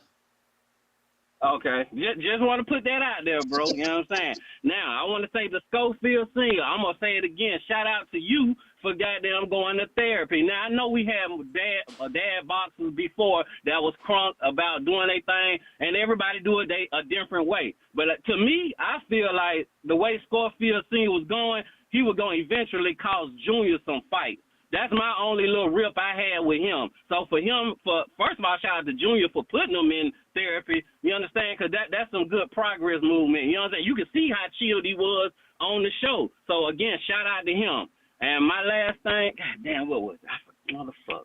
Oh, and then that way, so they won't be like, what's your boy Lucas body manager or trainer who, you know what I'm saying, don't want to give Seals the rematch. You understand? Messing up a bag like you were saying there.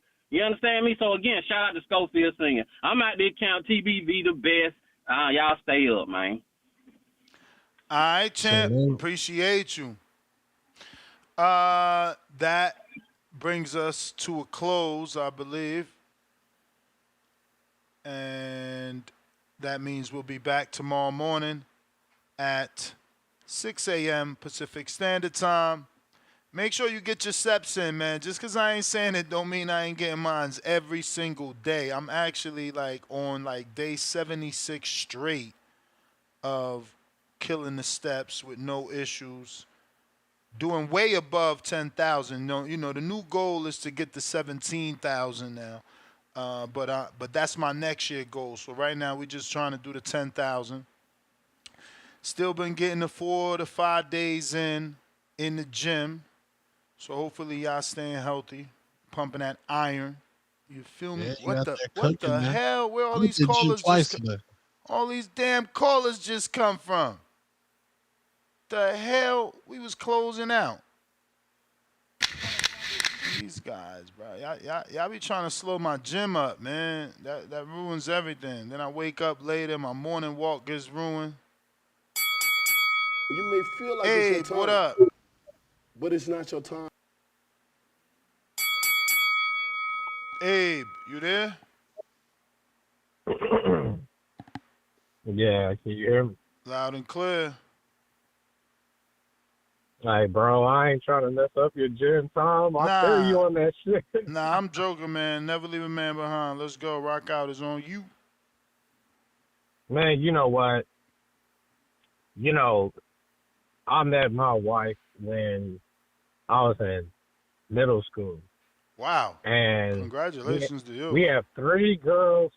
Listen, bro, we got 3 girls and 3 boys. So I do understand when you're like, man, y'all are fucking around. I got shit to do, and I got to do this with you. I got to do this with you, and you got to deal with all these callers. So I get it, bro. Trust me. I understand when you're like, man, listen, I love boxing, but I also have other shit to do. I got a wife too, nigga. You know, so I get it. I don't know, man. You know, what the fuck, man? George Kambosos, I'm not really sure what he's trying to do. Like, he's not afraid to fight anybody. That's why he fought Devin Haney. That's why he fought Lomachenko. It didn't go well in either one of those fights. But Kambosos is somebody that, I'll fight you. What's up? What you want to do? So, hold on. Who is he fighting right now? I The missed that. rumor is he's fighting William Zepeda. I don't see that going well either for him. Yeah. Tough But fight. shout out to Kambosos because he's not afraid to get in there and get it cracking. But thanks for taking my call, bro. Nah, you got it. Man, y'all have a great night. Shout out to the Boxing Voice as usual. And y'all have a great night. All right. Later. You too, brother. Appreciate you checking in. Yes, sir. If you're watching this on YouTube, go ahead and smash that thumbs up. It's going to help with the visibility. This is the second show of the day. We rocking out. 3 minutes, and we will have 3 hours. Counterpunch, Tim Boski.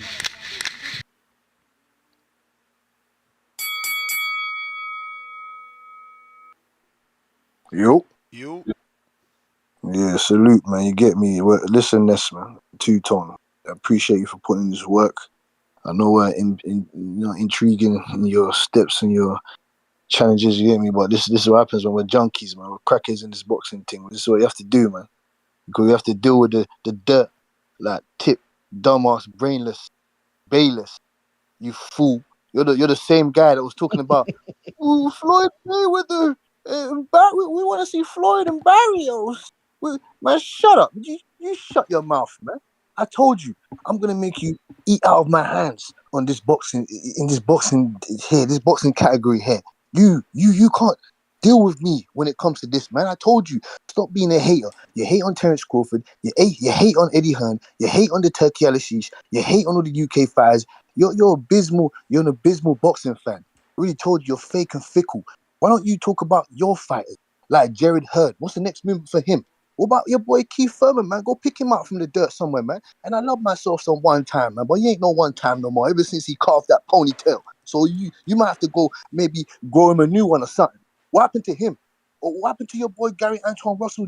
Where are all these guys? What star? What American star has Eddie Hearn grown from the dirt, man? We gave you one the other day, Raymond Ford. Nobody knows him, man. Shut up. I already told you. What happened to Gary Antoine Russell? Where's he? Where's Castano? Where's Andre? Where are these guys, man? Every time I ask you, you have nothing to say. And I told you, this show might have to go on for God knows how long, because if you want to come up here and talk some more shit, then I'm here for you. I told you already, man. We're going to bury fans like you in the dirt. Actually, you know what? You know what's so funny? On the other hand, we need fans like you because you're the fuel, you're the rocket fuel to launch us real fans right into the sky, you little hater. I told you, we need fans like you to put more fuel into us so we can launch into the sky and put dirt on you. I told you already, man. You want to come in here and waffle, you little Demetrius Badder looking ugly fool. I told you I'm going to come here and burn you all the time when it comes to real boxing. Boxing's a worldwide sport. Like Ness already told you, it's a global sport. And global fans like me are gonna be here to burn you all the time. Simple as that. What do you think? Maryland's a country or something? I already told you. Go and expand your brain. I already told you, I'll book a plane ticket for you to come over here and I'll show you some real boxing. You understand what I'm saying to you? Junkyard dog shit. And I hope that card gets made because that's some amazing facts on there. Simple as that. And there's no way you could, because you couldn't hate on that card. You couldn't hate on it, could you? You couldn't hate on it. Told him, bro. Like, yeah, you couldn't hate on it. I told you, man. I'm here 24/7, 365. So salute to Ness, salute to Two Tone, and salute to the real listeners, the TBV community. Salute to my boy YB. You may feel You like it's your understand? time, Thank you. but it's not your time. Yeah, I mean, he wasn't going to hate on that one because it's a Golden Boy card. Tip, counter. Dude just be rambling, bro. I swear, like, he just be rambling. Like, yo, I'm pretty sure, like, can we get a poll right quick before the show ends? You know what I'm saying? Which fight would you much rather watch? Floyd Mayweather Jr. in a return against Mario Barrios, WBC champion, or would you rather watch Dennis Berinchyk versus Mark Chamberlain for the WBO? Like, Tim Boski, you're delusional, But bro. why are you making up hypothetical fights with Floyd and Barrios? Where the hell are you getting that from? Because I had talked about it the last show when after Floyd beat Gotti, because I was talking about how well Floyd looked in that fight. Where I was like, damn, Floyd looked good enough to where he could keep fighting currently right now, and he could possibly be the champion. And I said Barrios because that would be a big fight. Nah, Floyd, I remember you fought, saying Barrios Floyd, yeah, but and it's common sense. Like you say, that's the green print, bro. You know what I'm saying? Floyd Mayweather come back Cinco de Mayo against Mario Barrios. Man, that's what, bro, that shit gonna do numbers. But you know what I'm saying? You got guys like Tim Boski that don't know what they talking about, man. You know what I'm saying? He wanna hype up Mark Chamberlain fighting Tim Boski. He got a fight coming up. Who he fighting? I guarantee you nobody knows who he fighting. It's in September. It's coming up. You know what I'm saying? Who he fighting, bro? Mark Chamberlain gonna be that fight might get scrapped, or he might just do that as a tune-up. But he's fighting Berinchyk for the WBO. Come on, man. He fighting somebody. He fighting a dude that's not even in the rankings, man. He already had that shit lined up. Like, them dudes not, bro. Come on, man. We don't believe in these UK dudes, bro. Fighting a 36-year-old Berinchyk. He about to get dog walked, man. This is step up. He about to get dog walked. Fighting them weak ass 10 rounders. Nobody care about them UK dudes unless they step up and come over here, bro. Like, real talk, man. But like I said, man, my issue was with us bringing our American fighters over to Saudi Arabia because it's pointless. You know what I'm saying? Like I said, y'all might think it's good, you know what I'm saying, that the fighters are traveling, cool, but that doesn't help them grow an audience. I'm sorry, it just doesn't. In their home base, it does not help them build an audience because in their region, their audience won't even know who the hell they are. You know what I'm saying? Like Raymond Ford. I guarantee you nobody over here knows who Raymond Ford is because they took his slow ass over to Saudi Arabia right after he won a title and he lost instead of just moving up and staying his ass in America like he should have. But he has a slow ass UK reporter UK manager and who doesn't know what the hell he's doing as a promoter. That's why Boots is about to fight Terry Chukadazian and Shakur is fighting Joe Cordina on pay-per-view in Saudi Arabia for $69.99. And y'all gonna love it. Fuck out of here, man. Feel like it's your time. Yeah, I seen Dan But it's reporting not your that. time. I ain't loving it. I ain't buying it. I'm watching the free fight. I'm watching the free fight. Ain't no way. Big Gucci. Ain't no way. Yo. Yo.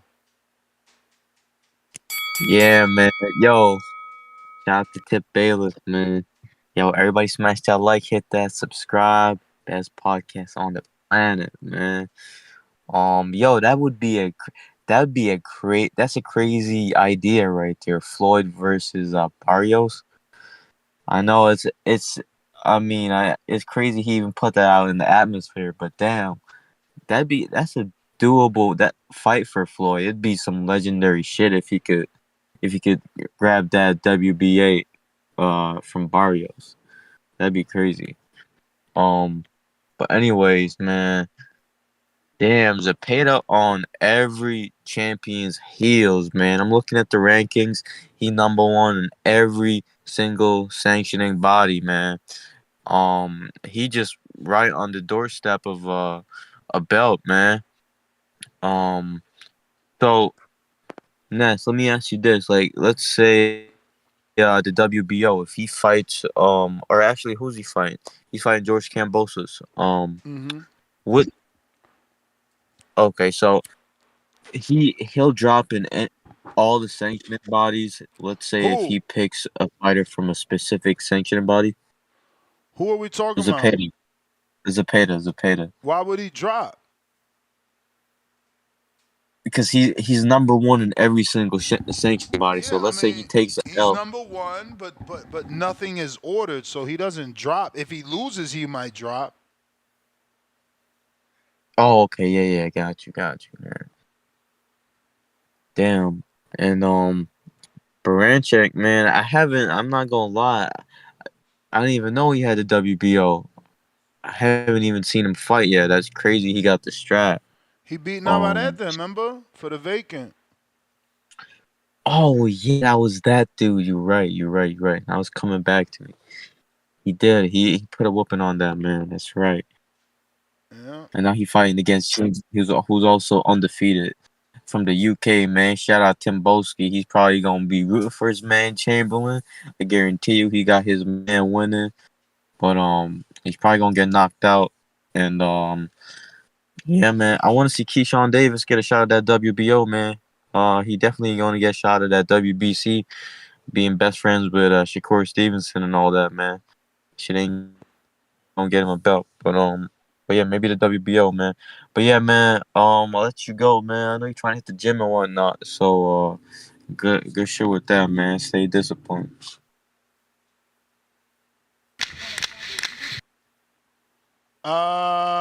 Let me see who is up.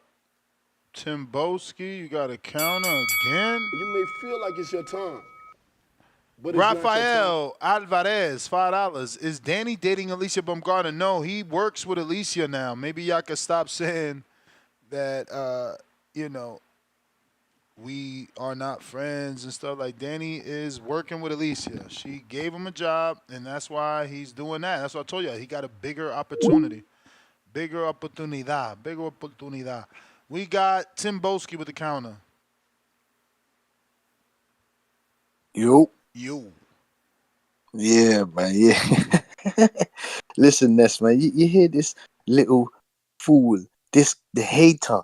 I told you he doesn't want we need to do something about guys like Tip Bates when it comes to this sport that we love. He's a fickle fan. He doesn't want this sport to grow and expand. And yeah, it's 3 a.m. I love the sport.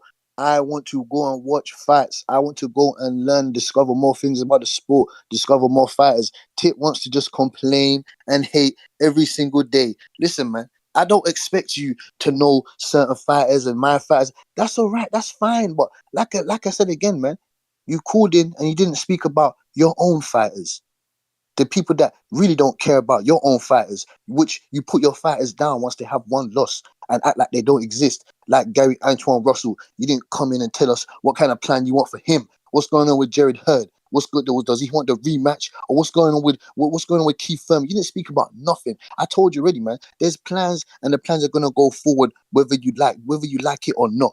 It's simple as that. Turkey come in and he's made the sport better. There's multiple other things that he's done. He's united people. Don't you understand? You don't get it anyway, man, because you don't really know your history too much. You know what I'm saying to you? You're just a now fan. You get me? You got short-term memory. You jump out the window with certain things. But like I said, man, I'm here to put you in order, and you're gonna be eating at my hands once again. I told you already. We want to see the big fights, the good fights. Like I said, everybody at the 135-pound division. It could be a great legendary division if we get everybody in there fighting each other. Kambosos, cool. Why is he getting all these opportunities? So on, so on forth. Well, like I said, man, he's the only one that's really been in there trying to get multiple opportunities. Even though he's lost, cool, but he's trying to get back and give back to the fans. You know what I'm saying to you? He did beat Tio, and that is a great win. Whether we like it or not, it's a great win because Tio went on to go and make more history. So the win just grows and grows and grows. So like I said, man, Kambosos is a name, and I would like to see Keyshawn Davis, if he can get past Lemos, We want it. We want him. We want him. We want him to come over to the UK, Wembley Stadium or the Tottenham Hotspur Stadium. You know what I'm saying to you? Or we could go Crystal Palace. You know, we got a multitude of stadiums over there. Big 30,000, 50,000, 60,000, 90,000. It doesn't matter. We got a multitude of stadiums over there. We would love to see Keyshawn. We love to see the Shakurs. We love to see the, you know, the Floyd Schofields of the world. We love to see these guys come over here and create their own fan base. You understand what I'm saying to you? Stop with this tip. Oh, no one cares. No one cares. Yeah, people do care. Maybe we're not.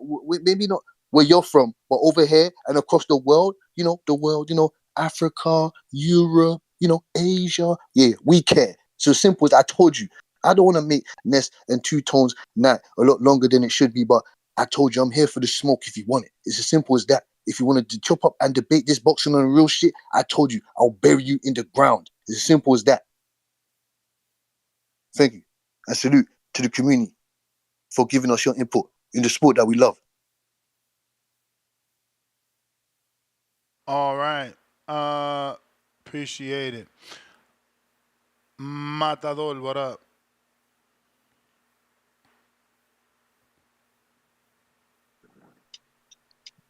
What's up, Ness? Can you hear me? Yes, sir.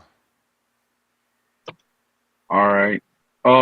Did you see what I wrote in the chat on the Discord chat that Yeah, I spoke about it. I shared the video, oh, you but did? again, he's only he put a video of George shadowboxing with a quote. It doesn't say where the quote came from. It just says it's George Exactly. quote. But I did screen share it, and I was just clear to say that we don't know if that's true or not. But it does Yeah, I make know that. sense, though. I never really paid attention to who Boxing Paradise or Kingdom was, so I was like, I'm not sure. But then I saw what he wrote back to Richardson, and I said, okay, this kind of makes sense that he said I'm getting a title shot at 140. So I wonder, you know, it might be that he's not fighting Zepeda then, right? Who's not fighting Zepeda? William? George. Kambosos, because he's Again, kind of insinuating. again, if that's true, Yeah. we don't know if that's Right. true.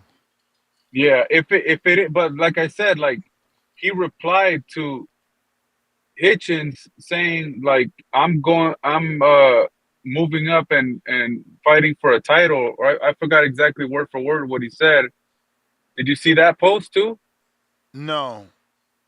So he responded to him, and you know how Yeah, him but and remember that what's this other kid? Raymond Ford was supposed to move up, bro. That Turkey El Sheik money's different, champ. no, I know. It just sounded like it because he said I come straight up to 140 and get a shot. Might do another stadium fight. So I don't know. It sounds kind of like he might be trying to go to one. But I'm thinking, who are you gonna fight at one? You're not fighting WBC, that's for sure. You could fight Rayo, but that doesn't really make too much sense. I mean, he's got connections with Turkey. If anything, maybe Teofimo wants that rematch and wants to beat him, and that might make sense because there's that history there. But other than that, I don't see what he really is gonna do up there. He's not fighting Liam Paro, I don't think, because Devin's gonna talk to him. So I don't know. I just wanted to give another perspective of what I saw, but I don't know. I think I don't think that fight makes sense for Zepeda, anyways. If he's gonna fight Shakur next, shouldn't he try to fight like a southpaw, like get him ready for that? It doesn't make sense to fight an orthodox fighter that has that speed and comes in with punches, a whole bunch of punches like Kambosos does. It doesn't really make sense to get him ready. It would make sense for him to fight like, I don't know, who's a good southpaw? Maybe Edwin, I guess. I don't know. Like, I can't think of anyone off the top of my head. Like, who else could he really fight? I mean, he already It doesn't fought make three in a sense. row. He fought 3 in a row, so they probably couldn't find anyone else. I mean, Tevin Farmer was a southpaw, though, right? Yeah, Tevin Farmer would be a good fight for Zepeda to get him ready for that. If he's really trying to fight Shakur. He is one of the options. Again, this isn't finalized. Tevin Farmer is an Right. option, but Fernando is stating that Zepeda versus Kambosos is the front runner. Yeah, he should fight someone to get him ready. He should fight Tevin Farmer, someone that'll prepare him Again, but they better might for that feel fight. they might feel like we did that already. We fought 3 straight southpaws. Who, Zepeda? Yeah, Didn't he just fight Cabrera? He's orthodox. nah, southpaw, Cabrera's not orthodox. Really? Oh shit. southpaw, bro. And Oh, all the other 3 fights have been southpaws too. That's why I thought this was strange. Cause right. Yeah, if that's you quite want to strange. fight Shakur or Tank, who are the champions, they southpaw. So I don't know what this is, but yeah. Again, Tevin Farmer is an option according to the report. So maybe they do sit down with the team like, yo, is George is a bigger name, but you know the ultimate goal is to beat Tank or Shakur. Let's keep working on southpaws. Right. And it makes sense to get him ready for that fight. If he really wants to beat Shakur, you can't be fighting Kambosos next. Like, not to discredit him or anything. He's a good fighter, but like you can't. You got to prepare correctly. This is Shakur. This isn't just some random southpaw. You got to fight a good southpaw to get you ready. But Yeah. yeah. Anyways, that's my call. I keep listening to the show, Naz. Even though you don't see me on here, I'm on YouTube usually. But I listen to your morning and afternoon show. Let me know when the next show, showing at Hardin is Oh showing up. yeah, for sure. Yeah, the next All right. the next half decent fight, bro. You tell me, man. You got my number or DM me. The next half decent fight, whatever date we can make an excuse to be there, I'm all good, man. You know, again, I love this shit, and usually, look, you know, I be sleeping in that bitch sometimes because of Danny. You know what I'm saying? But look, we was in there live, so I'm with it. We are going to be having Adrian Clark, the manager of Brian Norman Jr., on the show tomorrow to talk about the $1.5 million offer that was ultimately not taken to fight Jaron Boots Ennis. So if you are a member or a Patreon of the Boxing Voice, head on over to our members page or our Patreon page and drop Adrian Clark a question for tomorrow's episode. Until tomorrow, arrivederci. That'll be 6 a.m. tomorrow, 9 a.m. Eastern. Oh, Moose, what up?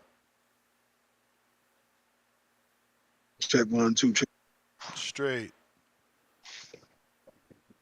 Yeah, man. So Zepeda versus Kambosos Jr. Is that locked in? This is still unconfirmed, but it is a rumor according to Fernando Sabatini. And as far as Keyshawn, he's supposed to be fighting out of those 2 people.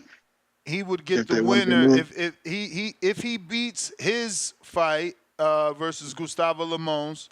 He should get the winner of Dennis Berinchyk and Mark Chamberlain. Okay, I remember seeing Denis Berinchyk. He's a pretty good boxer from Ukraine, if I'm not mistaken. I don't know the other brother. You know, I have to do my due diligence. But regardless of whoever wins the fight, I'm behind Keyshawn Johnson 100%. Keyshawn Johnson. When I first saw the man, It's I wasn't Davis. really. Not my bad. Ooh wee. Keyshawn Davis. Excuse me. Please forgive me, Keyshawn. You know, no disrespect, my brother. Man, I met Keyshawn Johnson, man. I didn't like him, man. Cause you know, when I was in high school, I was the shit, and I wanted to be treated. I want to be pampered. You know what I'm saying? He was like, "You just another nigga." You know what I'm saying? Excuse me, another jigger. So after that, I always had a sour taste in my mouth over Keyshawn Pauls, and every time I see him on TV, I'm like, that jigger. But salute to Keyshawn Johnson, though. You know, still a great man. You know, I was just immature, but Keyshawn Davis, man. So, you know, like I said, I'm behind Keyshawn Davis 100%, man. Whoever wins, he gonna take care of business. Does he still have that fight lined up with Gustavo Lemos? Yes. He's got to win that fight in order to get the title shot. See, man, This why I'm messing with Keyshawn Davis, man. He done won me over because, like I said, when I first saw Keyshawn, I was not high on Keyshawn at all. I was like, man, he messing with Shakur. Shakur was kind of throwing me off. I was kind of getting a distaste for Shakur, and then he rocking with him, and I shouldn't really judge him off that, but I wasn't really impressed with his. I just wasn't sold yet, but he don't won me over. He's one of my favorite fighters behind Brian Norman Jr. I think I actually got Keyshawn up there too.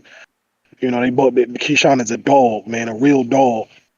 Like he really liked that. But Kambosos Jr. versus Zepeda, man, that's a good fight.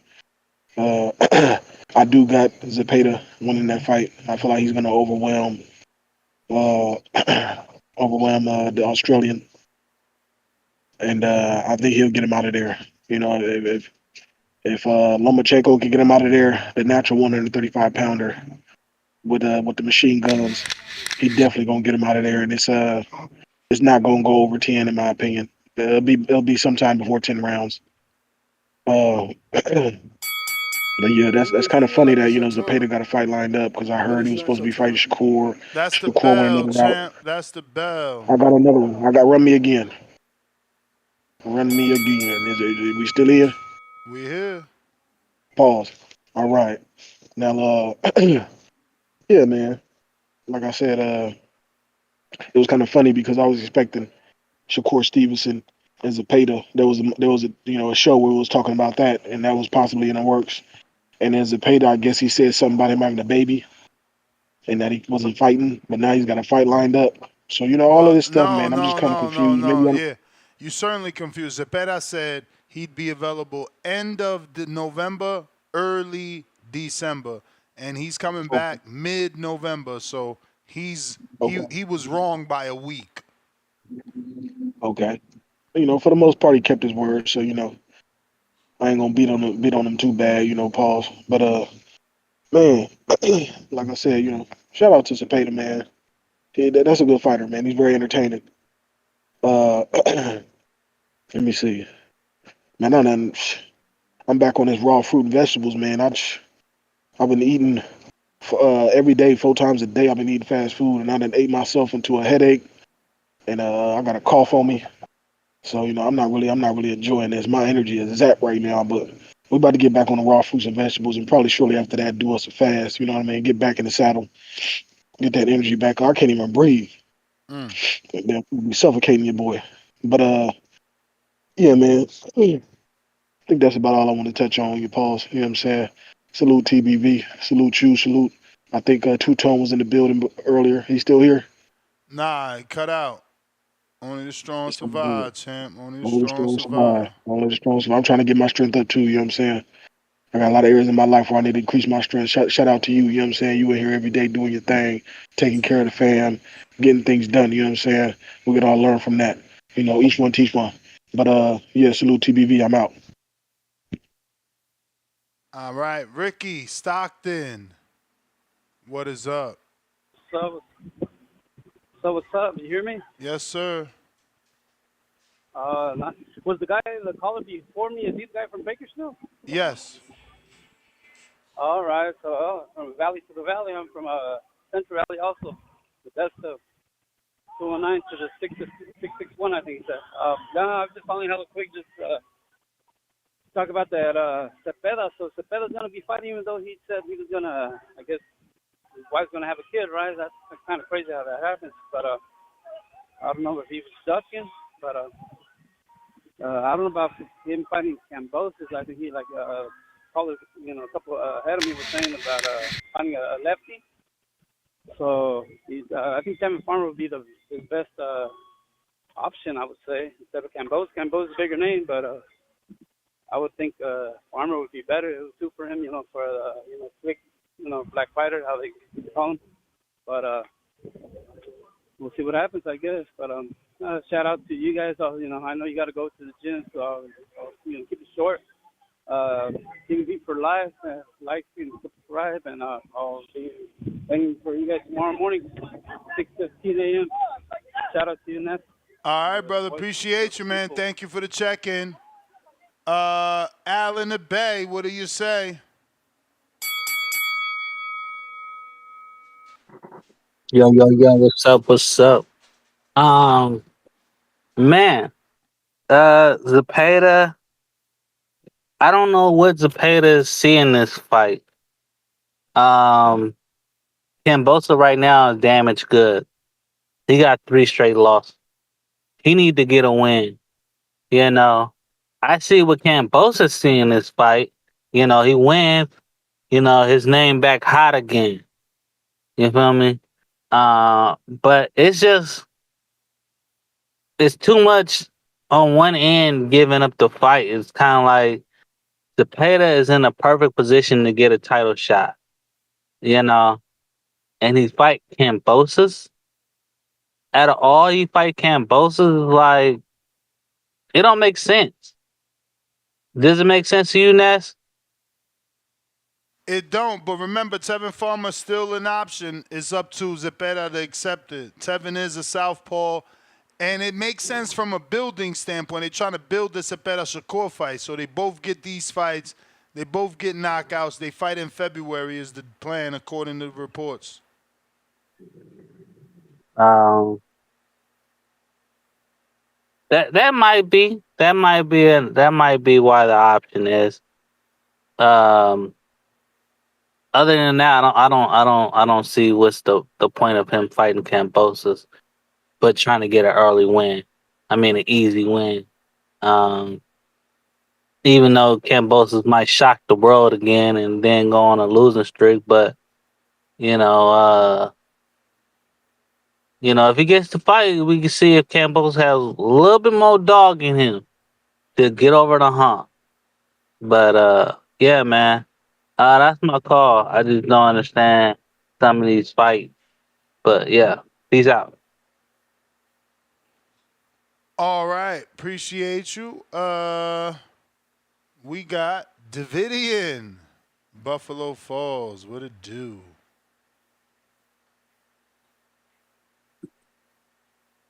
Yo, what's good, Ness? What up? Can you hear me? Yeah. Yo. Nah, I just want to say, great show. I still be listening. I just be busy with work and the girl and everything. So, but yeah, I just want to see the best fights, and I ain't really got too much else to say. I just want to see some good fights. Um, yeah, that's my call. God bless y'all. Bless you, champ. Salute for checking in. Been a minute. You may feel like it's your time, but it's not your time. Let's see who's this. If you're watching this on 90 YouTube, seconds. go ahead and hit that thumbs up. You see what time it is, man. We're working on 3 hours and 3 hours and 30 minutes. Second show of the day. Getting everybody through that night shift, your second shift, your third shift. We here for you. You got to be here for me. Smash that thumbs up. Help me get to them next goals, man. We out here goal crushing, but we need help from you. We got, looks like Twin in Philly. What up? 60 seconds. Yo, what up? What up with you? What's the word, man? Hey, man, I thought we was past these little warm-up fights and these little tune-ups, and I'm surprised that Payton not getting no backlash for this Kambosos shit. Like, come on now. Kambosos just coming off a KO loss to Lomachenko. Like, we got to be better than this now, man. Like, Shakur, he's fighting the dude and all that, but he wanted that Zepeda fight, so I think they should have just made that fight happen. Fuck all these build-ups. It's not 2019. It's 2024. We know what it's hitting for. We passed all that warm-up shit. That's why I'm not really rocking with Tank. 10 seconds. Fighting these non-champions. Like, come on now. That's why I can get behind a Haney. Because Haney, no matter what people say, at least he going after the champions. And that's all that matters in boxing. We care about the straps. And that's why I want to see the Canelo versus Bud. Because on paper, Bud will be Canelo's second best opponent if we really think about it. 2-time undisputed, right? Number 1 pound for pound. on paper, forget what everybody's saying. Like let's think about like on some logistical shit, logistical stuff. We just gotta make the best fights happen. Fuck all how people feel. Oh, it's not good. I don't want to see. Fuck all that. It's 2024. It's not 2008, 2019, 2017. We want to see the spectacular fights happen. Ball feel like he can make it happen. Let's make it happen. But this Zepeda shit, we got to do better, Ness. That's all I got to say about that. All right, champ. Appreciate you. Damn, that boy Edgar. That boy Edgar done got sponsored. They say, oh, you fighting Canelo? Huh, man, wear all this jewelry, man, and tell him what jeweler gave it to you. Lord have mercy. I need me a sponsorship like this. Shout out to that boy Edgar. Diamonds, diamonds, diamonds on me dancing. Nah, he icy. That he get that win. That boy gonna have a diamond boat. That is everybody. Catch me on the next one mañana. 6 a.m. Pacific Standard Time, 9 a.m. Eastern. Don't forget, we're going to be having Brian Norman Jr.'s manager, Adrian Clark, to discuss the $1.5 million offer that ultimately was not accepted.